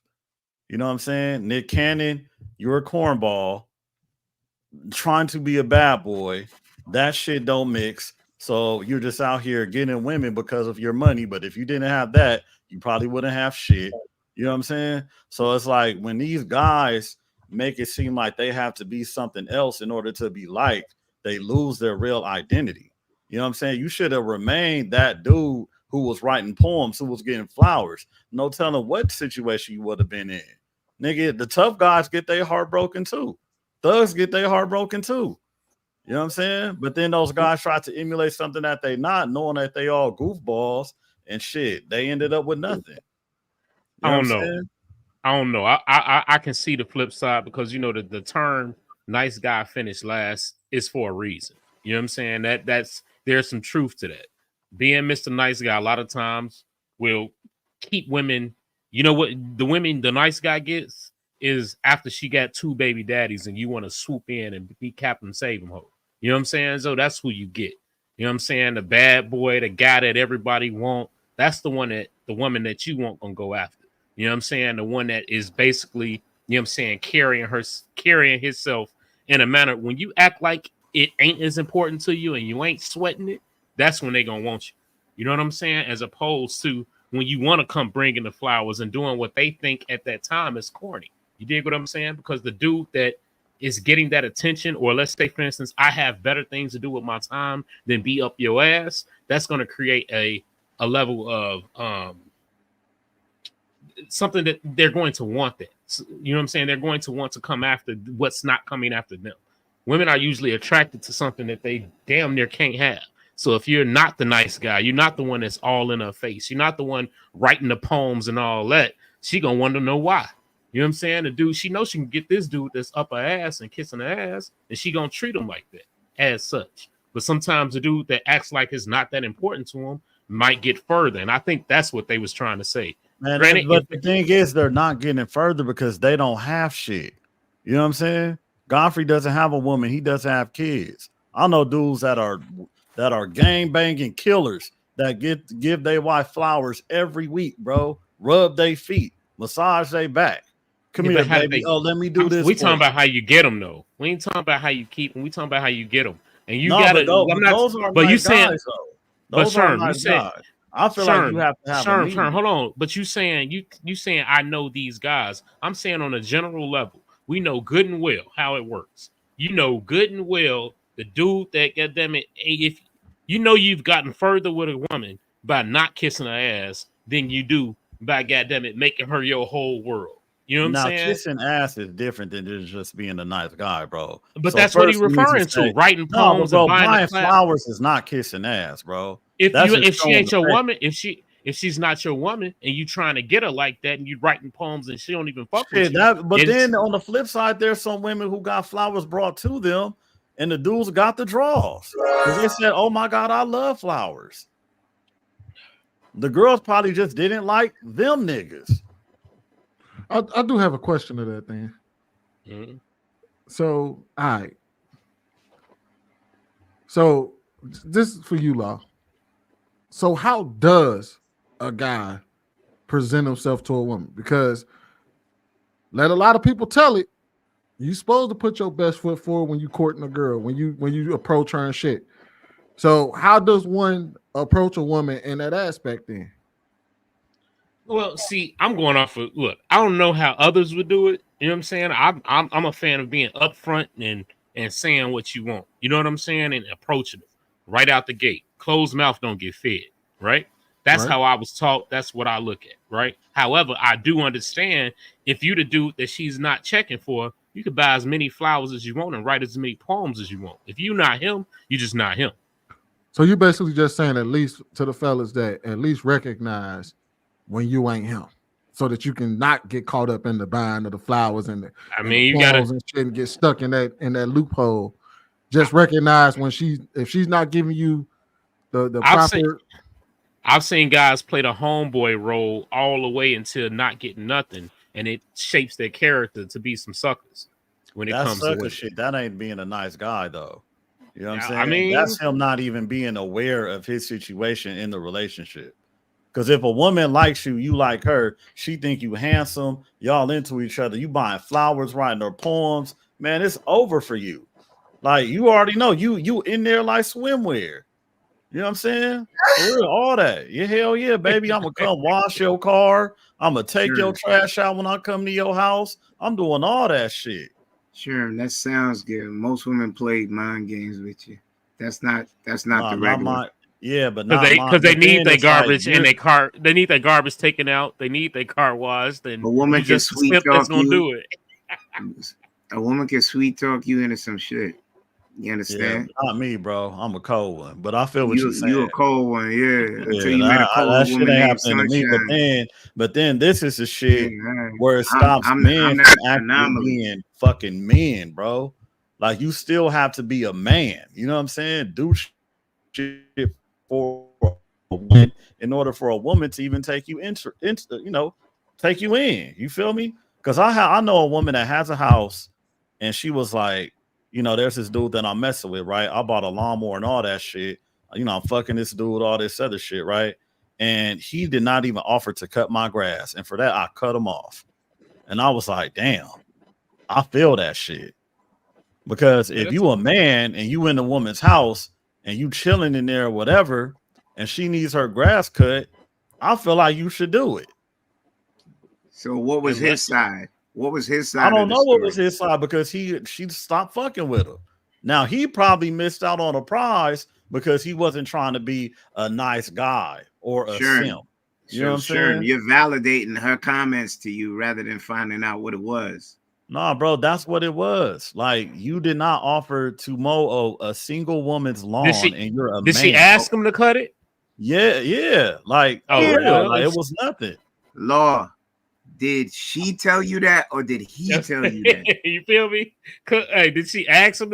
Like you said, he didn't offer, right? So by saying he didn't offer, that means she didn't ask. In my mind, you know what I'm saying? She's sitting around waiting on him to do it. You validating her statements without knowing the other side. That's dangerous. Bro, I don't know how much of a other side that I need to know besides a nigga did not cut her fucking grass. You know what I'm saying? She asked. Like, how much more mouths do I don't need get to fed. know? Sure. It don't even matter, bro. It's like say I'm in the car with a woman, the tire pop. Okay, cool. I'm gonna go out there and change it. I'm not gonna go. My first thing is like, I'm not gonna call AAA. Like, I'm not thinking like, oh baby, maybe we should call AAA. Nah, nigga, take your ass outside and put that fucking spare on. So, bitch ass nigga. So Sherm, you're talking about right up. Okay, watch this. That's fair. Because you gotta be a man, bro. Period. Around any woman. Period. Does that include crying? Okay. I mean, if that's what you do, cool. Sherm, I'm gonna play chess with you. What you're doing is dangerous. That means you will fall for anything. A woman can tell you boo, and you go kill a nigga. You understand? That's why I said I wanted to discern to see if you was fair enough. We went from cutting grass to fucking killing the nigga, bro. So we went from changing the fucking tire to killing the nigga. Let me get it off. Come on, cuz, like, come on, bro. Like, okay, there was a reason I asked. Okay, so go ahead, Kenny. Okay, there was a reason I said that. I said, so you're gonna just take face value information. You're not gonna find out the whole story, or you don't care to, but you stood on it. You stood on what she told you because y'all may have a relationship.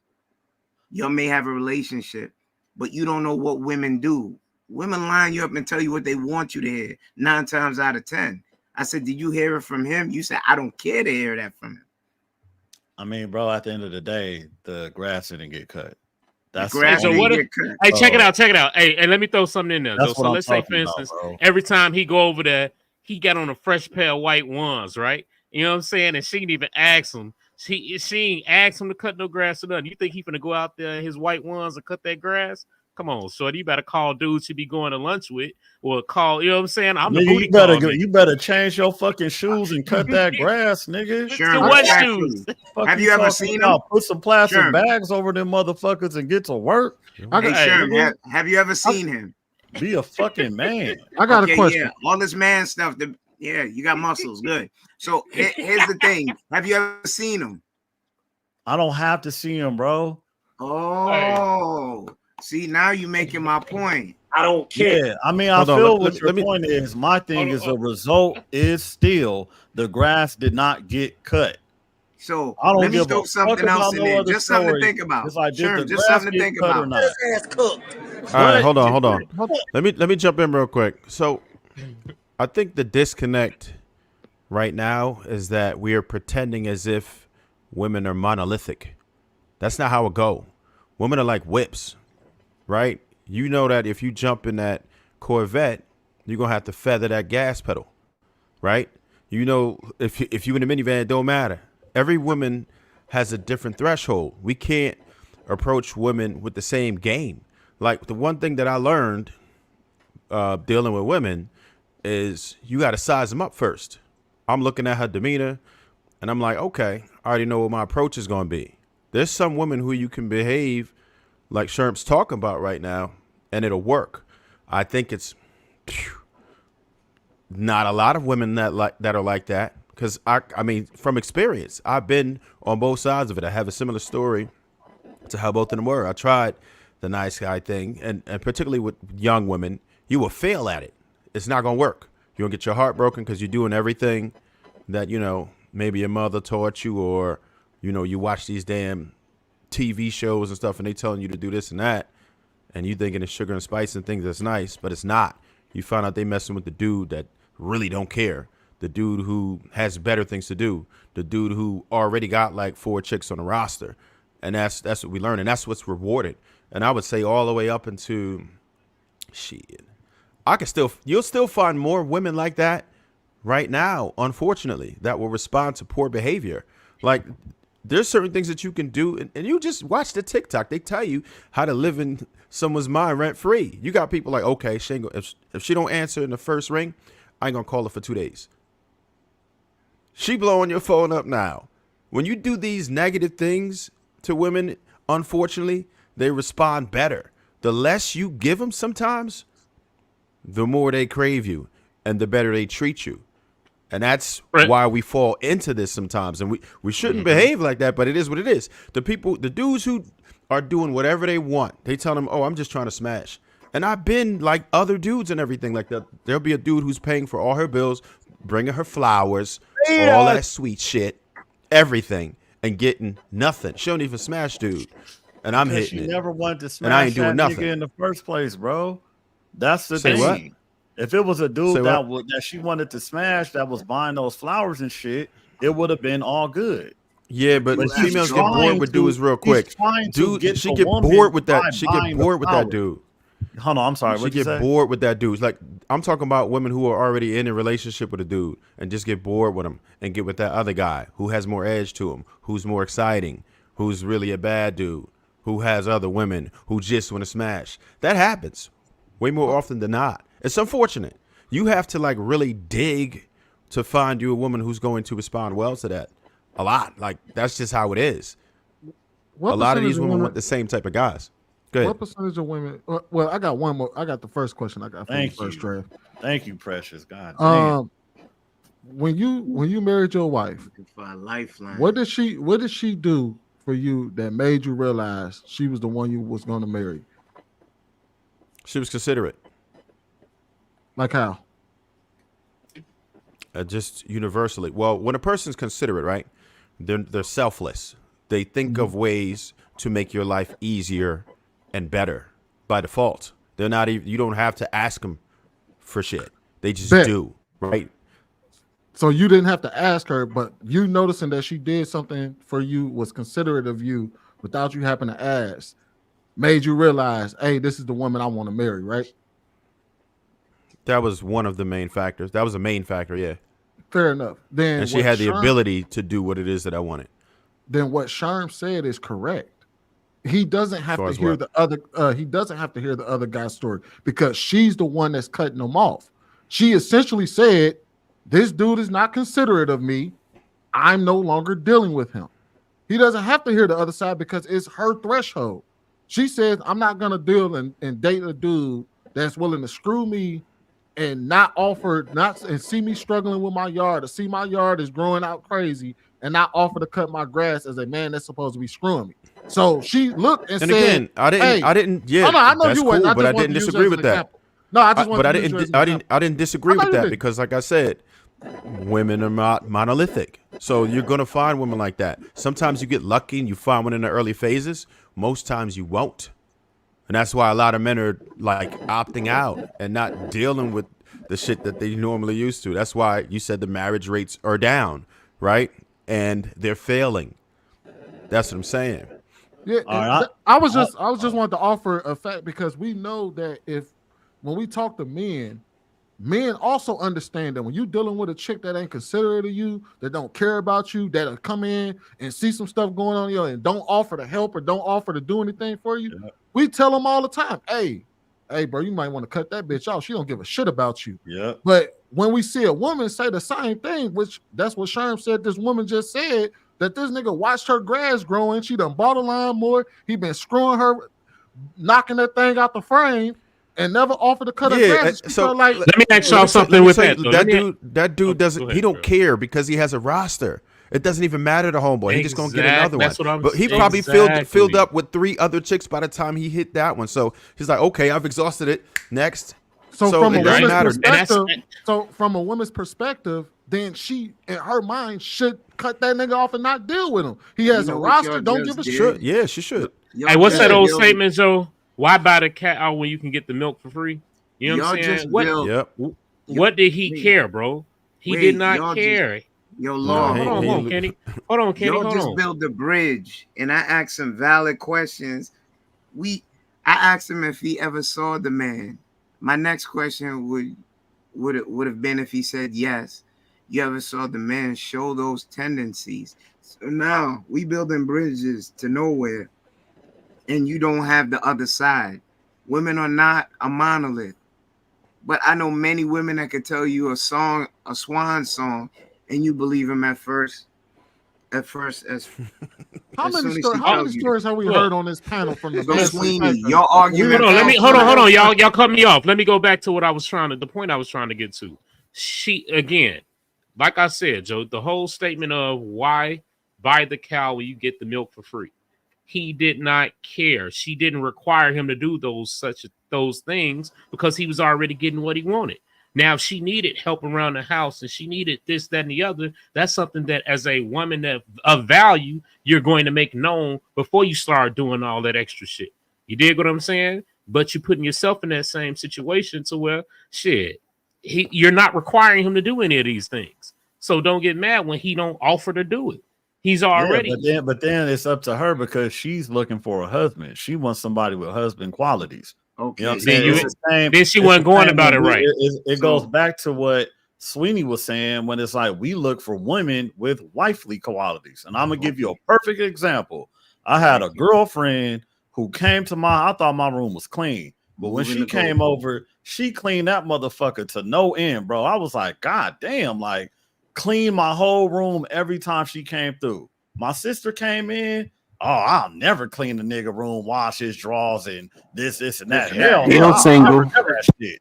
Guess which one is married now? Guess which one is fucking single? Okay, so being successful is being married? Oh my fucking God. God damn. Bro, come on. No, because if you want to move the goalpost, if you choose to move, sir, you move the goalpost. Then you let law start building bridges of nowhere. Because I asked you a question. Did you see homeboy doing what she said he did? You said you didn't care. Bro, you just gonna go off of first what a woman told you, homie. Wait. Am I wrong? Sweeney, you even started building a bridge to nowhere saying that the man did something and no one ever saw the man or the other side of the conversation to validate that he did this thing.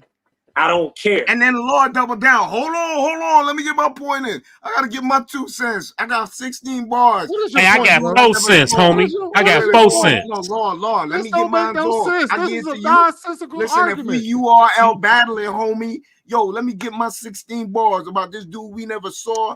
We didn't see the white Jays on the lawn. You know, Sherm could never say that he saw the man do that, but he always over by that next chick. You ain't married? Stay off that lawn, man. What is you talking about, bro? Now to talk about a bridge to nowhere. Much about the next woman in her house, man. Y'all know what the gooch is. Y'all know who the gooch is. It is the gooch. Y'all better respect that man. Hey man, what's his name? I know we got a next. Hey, yo, Lord, what's his name? Sherm, what's his name? Like I know all of that.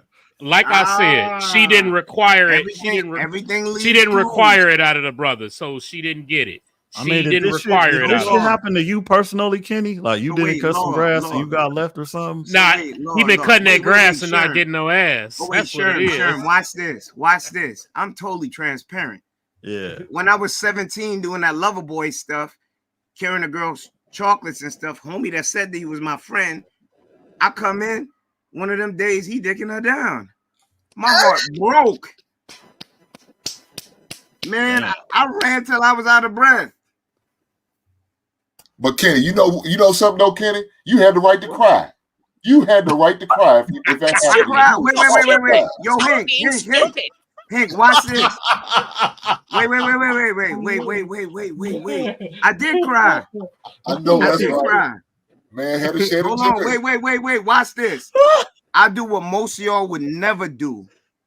Stand in your shit. God, it's like you just use words in here randomly to try and sound smarter. Wait, the whole I mean, bro, we ain't gonna sit here and act like niggas never took our girls, bro. Like that shit be happening. I'm sure you took another man's girl before too. So, you know what I'm saying? My reason was saying that to you is that I'm totally transparent. The truth don't need motivation. My skin is thick. You understand? Yeah, but when I ask you questions, I think you're a solid brother and you intelligent. And when you tell me that ignorance that I don't need to hear another side, I'm gonna believe what a woman tells me. You know how many brothers are in a pine box in a prison because a woman told you something and you went off for that jacket she gave you? Oh no, bro. I'm just talking about the scenario itself because I know for a fact there were situations where I was choosing women based off of like little shit like that. Like if I go to a woman's house and her bathroom is dirty, I'm not fucking with her no more, bro. Okay. Period. You know what I'm saying? So like we talked about thresholds. That was just an example of a story for a threshold, bro. That's watch, you're right. Hold on. I'm agreeing with you. But let me ask you a question. Somebody ever was a habitual liar? They lie about everything and it was around you, and then you got the epiphany in your mind. If they would lie about this, they lie about anything, right? You ever been around somebody like that, NEL? Yeah.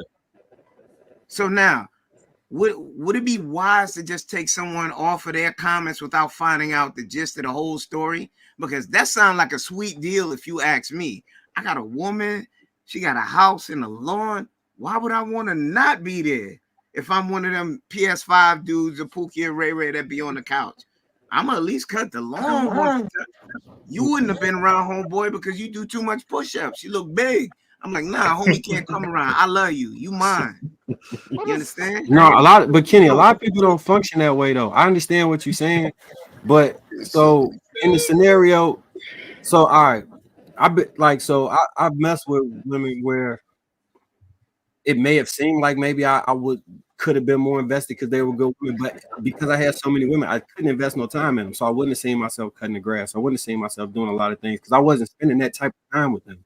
It was like purely sexual, and then I was going about my business. Now, if I was like trying to be in a relationship with them, yeah, I would have cut the grass or did some of them things. But a lot of them scenarios, it could plan out like that man not invested at all. So it's not so much her lying on him. It's just that was the dynamic of the relationship. Like he might have just hit her up at 3 a.m. after the club and slid on her, and that's the only time he talked to her. Or it's even girls I never even hit. I just kept getting done from like shit like that, where it depends on the parameters of the relationship. And would y'all recommend? Sherm, she could have just been telling you that to try and get you to cut her grass. Yeah, hopefully. No, just playing. This girl, she was like one of the finest girls in high school. She got a career, got her own house. You know what I'm saying? Like beautiful, beautiful woman. That shit don't matter. She to somebody, she a fan. Everybody a fan of somebody. You know what I'm saying? Yeah. No, that's real. She probably got dudes that she been hitting for, messing around for years. I could just pull up and smell. Like you said, bro, that's the dynamic. But then it's like if these guys, what was like from the first video, are looking to court women and actually like have a woman on their team, then you got to operate differently. You know what I'm saying? Like, of course, there's bras that you just smash on and get head from whatever. You already know the dynamic of that relationship. These dudes was talking about, I want a woman to be with me, so I want to be a tough guy or be something that I'm not. Like, nigga, remain the soft nigga that you are.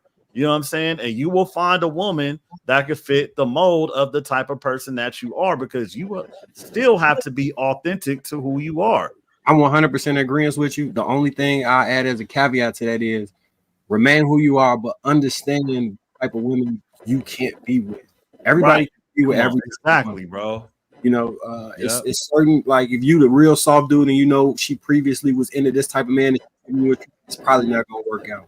Because the type of man she actually likes, you're not that. You need to find women that like that type of man you are. I'm 100%. Yeah, like bro, because like, hey, bro, that's something that wasn't mentioned, because a lot of dudes try to force the issue, knowing that a broad is out of their league. You know what I'm saying? It's like, like I tell my little homies this all the time. I'm like, look, bro, you wearing Balenciaga shoes, Gucci belt, all this shit, and you going out. But you could show that you got money, but that bro gonna want to pull up to your house and your mama's in the house. You know what I'm saying? Or your car ain't right and you ain't really got that bread. You're pump faking to get these bras. And then with that, you're not gonna find a solid woman, because she gonna figure you out. So you might as well just be solid and be yourself from the get-go. Sure. Let me ask you this though. Let me ask you this then. Can that table be flipped and that woman that's thinking she gonna get her grass cut, not realizing that buddy is out of her league for real work and he's not cutting her grass, so to use and a booty call? She let it go, because that's what I'm saying. Because she wants a man that's gonna be like, oh baby, I see you need your grass cut, let me go ahead and hook you up, because you just made me a meal and you did this and I'm sitting over here chilling. You know what I'm saying? The same reason why, like, if I'm dating 5 broads and my house is dirty or whatever, and one is spending the night and she see that it's fucked up, like 5 of them spend the night. They all see that it's fucked up in different times, of course. But there's one of them that cleans up the bathroom with cleaning products and do this and do that. I'm probably wanting to stick with her. You know what I'm saying? Or just call her over when you need it clean. You see what I'm saying? Whatever, but then it's like, who's gonna show me the qualities of a woman that I want to take serious? And that's what I'm saying. She probably, if she wanted that grass cut, she probably should have asked that. Let me answer this question real fast, though. Let me answer this question real fast. Answer the question. So the heartbeat shaping relationship. So it sounds like that girl, that young lady that Sherm gave an example of, that shaped her relationship. It definitely did. Now she's scoring. Now she mad and hurt because the dude didn't come over and cut the goddamn grass. Maybe she was giving it up way too early, too soon, and not getting what she expected out of the situation. Look here, us fellas know we categorize women. And I think that's more likely what happened in that situation. He categorized a hoe. So she probably did him a favor by cutting him loose, because he just didn't know how to break it off. But he's going to keep on knocking her down. Promise you that. He didn't have no problem with doing that. He's going to keep on knocking her down. But she did him a solid by just breaking it up, because, most guys have a hard time with breaking up women. So, look, I'm one of those ones who was, I shaped my past relationship shaping me up in the way I am. Man, I mean, after my breakup, man, I was a monster out here. I said, fuck these hoes.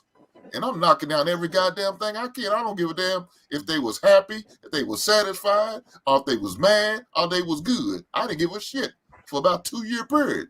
Why? Because I got hurt. And I didn't give a damn. I'm looking for the payback. Most men, I didn't operate like that sometimes. It's the way it is. So is that how heartbreak can shape relationships? See what I did there? Oh, for sure. Yeah. So look, Law, I think what happened with them, the man in the video, especially how they was all like congratulating and understanding because they was bonding over the moment. I think what happens is when I discuss relationships, I always reference a power dynamic. And I think that the younger you are, or the more infatuated with the woman you are, the more easy it is for the power dynamic to get fucked up. And you become a fan of her. And it's almost impossible to regain the control of that relationship so she can look up to you as a man. So in those scenarios, it primes you to be the man that she either leaves or cheats on because she doesn't value you the same way she values it. And it could be two identical yous, same height, same look, same income, same personality. The one that is pining after the woman and running up under her kind of like a lap dog versus the man that is securing himself in a way where, yeah, I fuck with you, but not to the point that I'm going to demean myself. The one that's not going to demean itself will always have a clear power dynamic within that relationship as opposed to the man who's running up behind her. I know. So don't that go back to what we were saying? That goes back to the nice guy finishing last. You dig what I'm saying? I don't consider that nice though. I think to Sean's point when he was saying the nice guy. Yeah, like I understand the verbiage, but to Sean's point when he was saying the nice guy finished last, I don't think that's necessarily what that is. Because I think you can be a nice person while still maintaining those boundaries and all those things. Because sometimes people go to the extreme, like I had to become an asshole to get better results. No, that's not what happened. You may have not been running up under her as much in the personality you were pretending to be as an asshole, but it wasn't the asshole that made it work. It was you not running up under her. You could have been the same nice person without running up under somebody and got the exact same results. I think people are like we tie things together that don't necessarily correlate, and then you get bad results because you became somebody that can't nobody stay with, but you got a better outcome than when you were when you were a really nice guy and you was running up. You know what I'm saying? That feedback is bad. So Marcus, when you was running through all them girls, like you said, you was the super lover out in your area. So all those situations ended amicably. Hell no, they didn't. How you go? Okay, so when you talk about situations, he went on a whole soliloquy. So I need an answer right there. When you say amicably, what you mean? Like me and her are cool still, or I was crying behind it? I need to understand because I'll explain how much I know. I'll give you a general answer, so you can put an answer wherever you need from because I'm not really sure about the answer to the question. So I have. So ask me to repeat it. I'll repeat. No, I'm okay. So through all those relationships, because you say you don't slayed mad females, start talking all your, Ronnie Romance, joints. So you tell me all those situations, pending what you just said, ended amicably. So the first girlfriend that I had, the girlfriend that I got while I was with her. So what I was talking about in those situations was not actual relationships. It was like just sexual encounters that was prolonged. When it comes to relationships, I probably had 4. One of them, I ended it because I found another girlfriend and they started kind of going back and forth with each other. They both still wanted to be with me. Then the next one, the other girls that I was having a sexual relationship with kept coming to her and talking about the shit. And then after a while, she finally got sick of it, probably like 20, 30 girls in. She got sick of hearing that shit and stopped believing me when I actually had tried to stop. Because I tried to cut the girls off, but it took a while for that shit to fully be cut off. What about the 30 girls? Those was just it was just sex. It wasn't no relationships. So what you just told me is you took the route of the man that you said was soft rather than the one that was stern and ended it. You let the girls them deal with it until it expired rather than being the man that you said is the aspirational one that men should be. Even though you didn't want to say you was the bad guy, so you wasn't the bad guy. So you either was the bad guy that gave it to them bluntly. You don't like using that term, or you either was shy brother. No, I think let them work it out. I think the point I was making wasn't really grasped, but I was trying to get. I'll try and explain it again. What I was saying earlier was that when you're running up under someone and you skew the power dynamic as opposed to when you don't run up under them. That has nothing to do with being good or bad. It has everything to do with how you interact with the person. You could be a bad person that runs up under somebody or a good person that runs up under somebody. Either way, running up under a woman will get you a negative net result. You can be a good person that runs up under somebody. I mean, that does not run up under a woman, or a bad man that runs up under a woman. Both of those can potentially get you a positive result. But a long-standing result will more than likely occur with a good person that does not run up under somebody. That I know it's probably harder to just hear it. If I drew a diagram, it'll make sense. Nah, it's all right. I'm following what you're saying, but it's still the power dynamic. Let's take away running up under someone's titty. The power dynamic you relinquished and you let it expire itself rather than being on your square and saying that this is not for me. I don't want to deal with you anymore. You just gave an example. You let them bicker until one got tired and then said no more, no mass. You just said that, right? No, so the two got into it, and then I did choose the other one, but it wasn't them fighting with each other and all of that. They like, I never been in relationships where I was fighting with women. Like that's not been my thing. She contacted her and told her he's never gonna leave you. Then she came to me like, you know somebody named Tiffany? I'm like, yeah, that's woo woo. She's like, why you ain't tell me about that? I'm like, shit. This was back when I was younger, right? When I didn't know how to come and be honest about shit. This was spawned, the honesty was that relationship, the one from Tiffany to Janice. Janice is the one that spawned the whole honesty thing, right? But our dynamic never shifted. The only issue I've ever had in relationships was cheating. Like serial cheating. It did. Let me show you how it did. When she came and addressed you with it, you could have stood on your truth there. Guess what you did? You backed off and let it happen. So you gave her the power. Power dynamic. No, that's not how the power dynamic never shifted, Kenny. That's not what happened. So wait, you didn't stand on your square right then. So you actually gave her the power. She backed you down off her answer that you could have gave her right there and stopped all that drama that ensued. If you'd have just said, yeah, I'm with you. I messed with her. You could have did the baby boy. Yeah, no, you're right. I kind of did that, but what I'm saying is the reason it never shifted is this. This is the reason it never shifted. Because at no point in time was I running up under her. That's the part I think you missing that I'm trying to explain.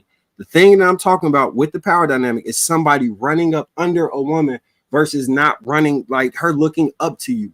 Even when I was being bad, she still was looking up to me is the point I'm making. What is running up under? So I told him to remove that from the conversation and just stay on the power dynamic. But he went right back to it. So all right, power dynamic. If it's 49% you, 51% her, right? She's in control 51%. In this power dynamic, you will lose as a man. You will eventually lose. And the opposite side, 49% her, 51% you will more than likely win in that dynamic. Or the relationship won't break up due to the power dynamic. That's the point I'm making. If that's hopefully that simplified it for y'all. So 49% would be her running up behind you, up under you. Under right? you, correct. Right. That's what he's saying, y'all. So it's like the power. Come on, man. Y'all been in relationships. Kenny, you done had hoes, right? What is running up under? Nope. Running up under, bro. That's Listen, a a power That's dynamic. Yes. That's what I'm saying. Come on, man. Y'all know what it is. Let's stop. Come on, man. Y'all, Sweeney, you know what that is. No, I bullshit you. All right, so here's my thing, bro. When you have a woman, do you think she ever wants to be looked at as the hero in the relationship, or does she want you to be the hero in the relationship? Nowadays. No, come on, y'all. This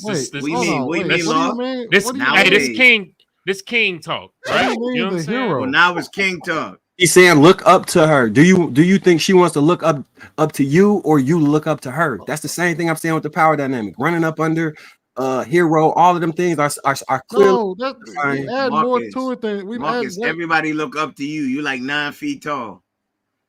I get you, brother, but what I'm talking about is emotional support, being the person that she admires versus you admiring her and being a fan.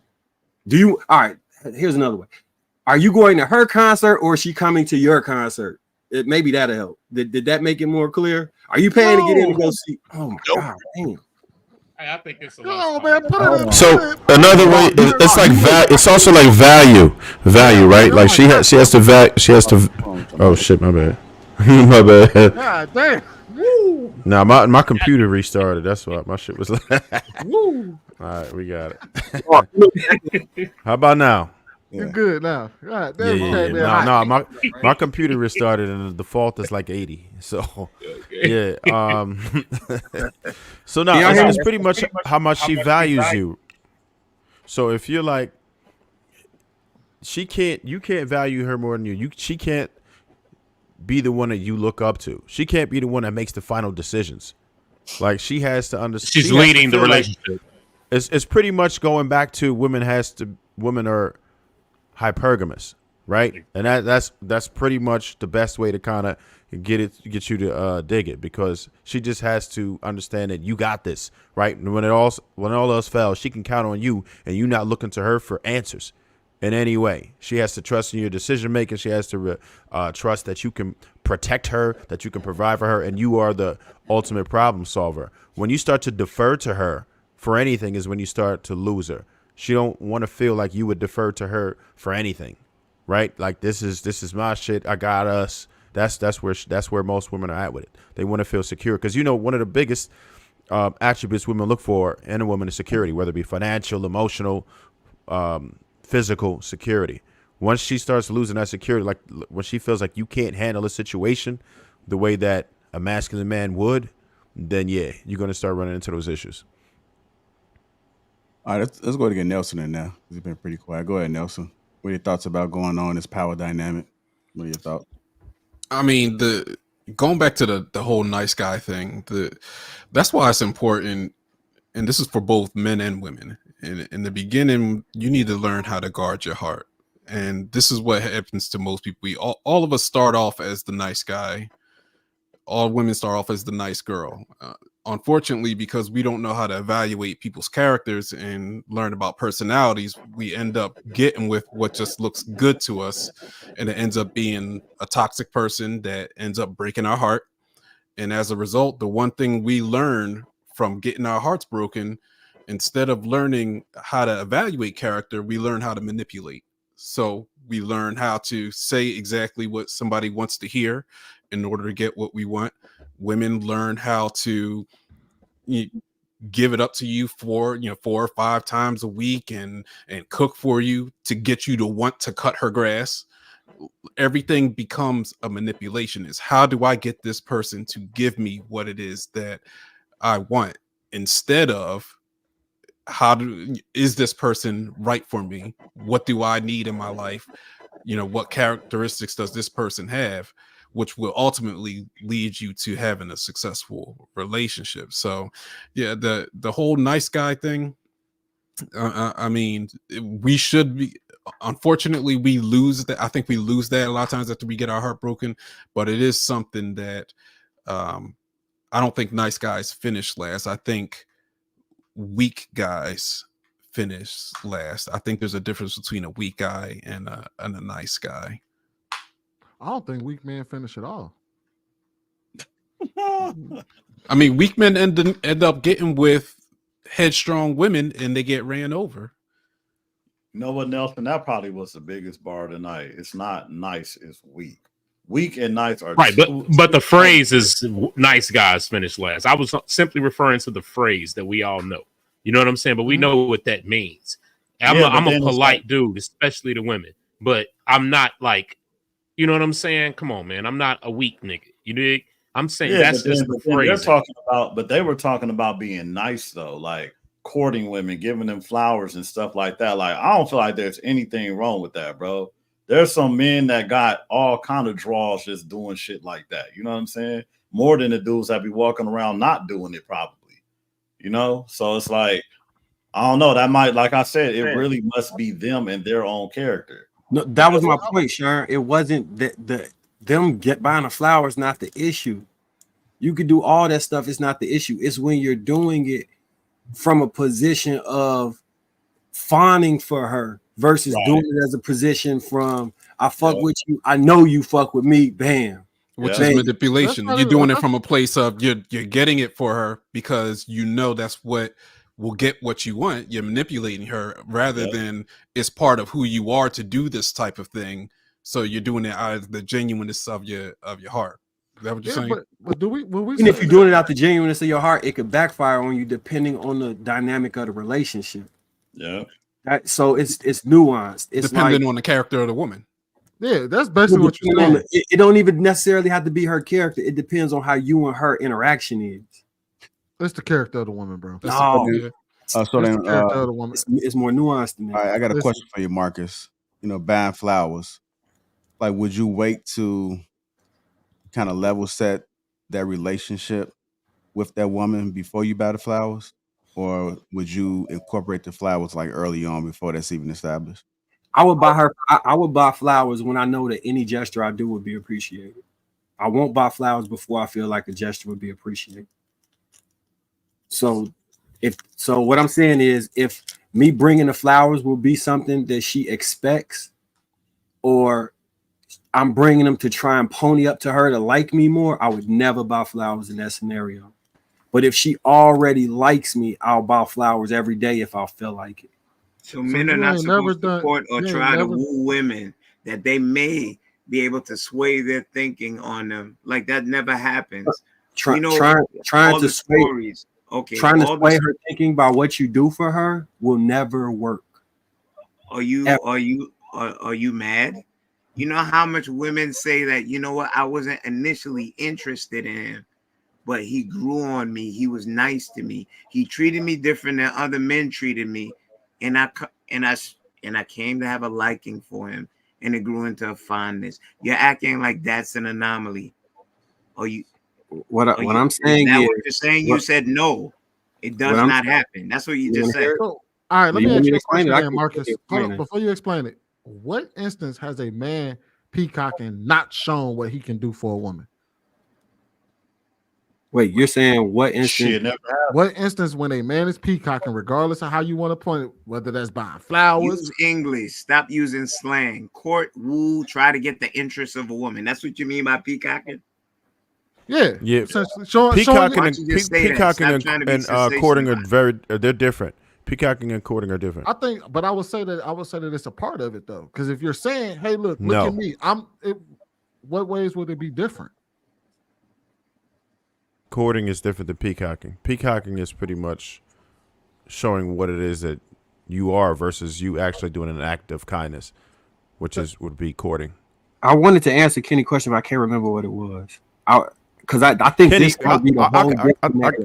I got it. So Kenny, what you saying ain't a bad thing to do, right? But it's dangerous to try to get with a woman who doesn't like you initially. Like most men, you saw the Morgan Freeman video and all that. It's dangerous to chase women when you try to sway them because they didn't like you initially. So they will settle for you. And then when you get a woman who's settling for you, the reason she didn't like you is because you weren't everything that she initially wanted. And she probably thinks that she can do better. And as long as she has that in the back of her mind, she's always going to look for an opportunity to do better. So it's not always going to turn out bad, but the likelihood of it is great. And it's a dangerous way to begin a relationship. You're better off getting with women who are attracted to you from the jump because it's a lot more sustainable. But here's the nuance to this. Kenny, hold on. I got to add this nuance point real quick. If you are around that woman being yourself and she gains an attraction to you as you, not you trying to do for her and manipulate her to like you or do for her so she appreciates what you do for her. If you're around her and she gains attraction to who you are as a person, then that can work. But it can't work from you doing because essentially what you're doing is putting yourself in a position of a trick. And tricks are always going to get taken advantage of. The nature of women will take advantage of a trick every single time. They can't love a trick. They just can't. It does not work like that for them. Okay. But men do for women all the time. Like you're missing a nuanced point. It's not the fact that you're doing for them. No, that's the relationship. Men do for women. That's always been the dynamic. So how do we? I think you're missing a point, bro. Yeah, we always do for women, but the thing is, we do for women on our own merit, right? But when you start doing for women, and they know they can get you to do something for them in order, it's a form of control, right? You know what I'm saying? If you are doing things constantly just to make them happy, like I buy flowers for my wife when I want to. right? Not because I think it's going to get me something extra, not because I think it's going to, make her feel a certain way if I've done something. No, I get them because I'm in the store, I see them, I want to. You know what I'm saying? I'm not doing it as sorry. You know what I'm saying? Because then that becomes manipulative. The things that you do for a woman, it will become manipulative if you allow it. That's what he's saying, bro. Okay, so does that make sense? Now you're saying it's not to be hopelessly romantic. I'm gonna do to an extent to see if this woman even wishes to entertain me, because a lot of women, I'm giving my locale, NYC. Hello is a dirty word. Most people are zoned out. If you do, no wonder, Kenny. Okay, so now for you to get a woman attention for more than a minute, you did something good. Now everybody's shaking and moving, going. Initially, people don't want to give you that time because their time is very valuable. So it is 50-50. Trev said it is dangerous, but everything is a leap of faith when you're trying to find out if somebody is there for you. Are you not supposed to leap and find out if there's more to it? How do you know this person definitely without stating? A woman told me that just the other day that I've been trying to pursue, got her nice things. I tricked, but she came back and said, when I was like, yo, enough is enough. You have to put your foot down. She was like, I told you a long time ago that I saw you platonically. You didn't see me platonically. But guess what? She didn't deny herself the gifts. So I take it on the chin. But here's what. I gave best efforts off of something that I thought could be. You understand? Yeah, I understand, Kenny. And wait. Let me finish and I give it to you. You could call it tricking, but I took my shot. My shot wasn't good. On to the next. If you live a life by your tenets, you're never supposed to take a shot. That's not what I'm saying. That's why I'm trying to clarify this. So I'm that's fucked up that they happen that way, right? No, I'm good. Okay. So what I'm saying is you can take all the shots you want. If you're trying to court a woman by doing for her to get her to like you, it won't work. You always do for a woman. No, bro. What part of like you, bro. Hold on. Okay, Law. From the low, the woman is just gonna go with you. I mean, yeah. So look, right? You feel me? Hold on, bro. Come on, man. See, this is that fantasy talk we be talking about. Hey, listen. I'm just trying to tell you real knowledge, Joe. Like the one thing that y'all should take heed to what Marcus said. He said he's not buying those flowers and all that until he knows that it's going to be appreciated. You coming at it wrong. My thing is, if you can't build a connection with her from a date, a conversation, taking her out, that's when you do for a woman in those type of gestures. Now, when you start buying gifts and paying phone bills and doing all that, that's, as you stated, Kenny, tricking. That's not going to get you what you're looking for if she's not really interested, bro. You know what I'm saying? Like flat out. It works actually in the reverse, because then she has a disgust for you, because at that point she feels, just follow me, she feels as a man you don't value yourself enough to not do for a woman that does not want you. She'll continue to milk you for I'm telling you how this shit works. That resentment. She'll continue to milk you for what she can get from you, but she has a disgust for you because she sees that you to her, she's more valuable than you. So you're trying to pay for her attention, and then she'll be even more disgusted by you. As opposed to, and you're gonna end up in her phone as dinner. Yeah, and then you also gotta think she doesn't like you from the jump anyway. So it's like, if you're gonna buy shit, that's her benefit, huh? Well, this is what I'll say. A lot of women, right?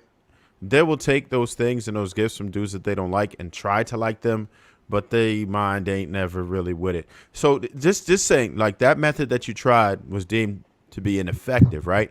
So then you would say, all right, so what could I do differently? You can't just keep doing the same thing and then think it's eventually going to be effective. That's literally insanity. So you have to try something else. You have to say, all right, let me see.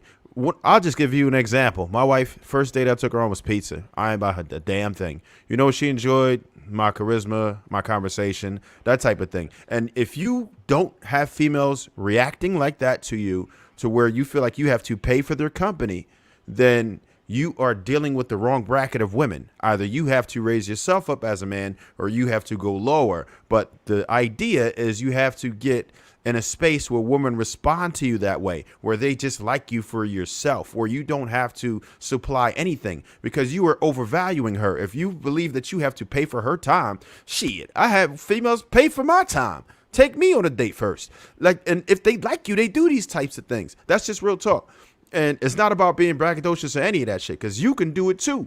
You just have to, you're aiming too high. I know if I was trying to deal with straight dimes and models, then I would have had to pay for their time. That wasn't my lane. I wasn't at that level for the most part. I'll get lucky sometime, but I would never try to say that that's my speed, right? So I found a comfortable bracket, and I knew just from body language, different things, if a female would respond well to me. Once you start to dig the body language and you see how females act towards you, you'll be like, okay, she with the shits. And then you will go and push up on that chick, and you'll know you won't have to do very much to obtain or retain her. And you can build attraction. You can build attraction. That's not to say that you can't like try and holler at somebody and see how it goes. You can do all of those things. You can try and court them via being yourself and them liking who you are. That can work. You can if you can get somebody to, if you can grow on somebody by them liking who you are, it can work. Not what you do. That's the only point I'm making. If they like who you are, that they cannot be attracted to you physically. Get around you and be like, you know what? He a real sweet man. I like how you carry yourself. That man stand on business. That's a solid man. I'm not that attracted to him, but I fuck with who he is as a man. And then from that point forward, when she decides that she actually fucks with you as a man, you can give her the world. But if you do it before that point, you will be forever fucked. Something else you guys got to understand too is that this message is not going to register for everyone because they just haven't experienced it or they're not there. You know, there are some instances where a woman may have been like that, but she fell off. And so now she doesn't qualify to have any other options. So she's going to take whatever she can get. Like, you may not realize it, but it's just not in her. She's just happy to be with somebody. Same thing with the guy. You know, like that guy just doesn't have any options. So, or probably never had options. So it's going to be really hard to even have this conversation with him. But like when you on the up, like when you've had experience with women, like you can just see it. You pay attention to the context clues. Now, is it a possibility that you could be gaffed for something? Yeah, but 9 times out of 10, like you already was an asshole in some form, and when things happen, it's probably 9 times out of 10 your fault. But sometimes it's just really hard to explain, like when you haven't been in those situations. Like, I mean, this is one of those conversations that when you hear this shit, you just got to just sign off and then just think about it, or maybe as you live life and start experiencing, if you are single, then it's like, oh, okay, now I see what they were saying. Are you on mute? Yeah, my bad. So by the time you beat in, you know, one thing that I always say is, though, you should probably be able to put your money in your pocket for a little bit before you start like sharing it, giving gifts and so on and so forth. You beat in what time he say on Martin? GTD. You beat in got the draws before you start spending. Then you can start buying flowers and things like that. You know what I'm saying? So hey, Law, real quick. Yep. Your wife. Yes, sir. How quickly before you bought her flowers? It's different to say. I don't know. I don't even look, bro. I met my wife in high school. You know what I'm saying? I caught her in a classroom and told her, "Hey, come here, come out of class real quick." And it's been a wrap since. You spit the sweet nothings to her, told her how beautiful she was, how cute she was. I don't know if that's how I said it, but I was on her. You know what I'm saying? Y'all together? Y'all was together the whole time since high school? Yep. Oh, damn. You missed out on some XP. All right. Yep. Oh, man. Come on, man. What are we doing? Come on, Trevor. Look, it's not a bad thing. That's great that he didn't waste his time. Sweeney, you know I was outside, and the majority of my what I used to do, I talk to women like I already had sex with them, and I didn't need to have sex with them. Once you remove the power of sex from the conversation or from the dynamic of the relationship, you take away the power that they have over you, and then they got to interact with you as a man and a woman. No, White, I'm not giving you that, bro. Hey, Marcus, This you ain't nigga say you used to be a this pimp. nigga 6'7". Hold tight, y'all. I'm about to end the stream. We can still stick around. Hit the like button. Also, make sure you subscribe to the channel. Appreciate you guys for tuning in. Had one super chat that came through. Angela Swift, 499. Clean. Thank you, Angela Swift. Y'all be easy. Catch us next Tuesday.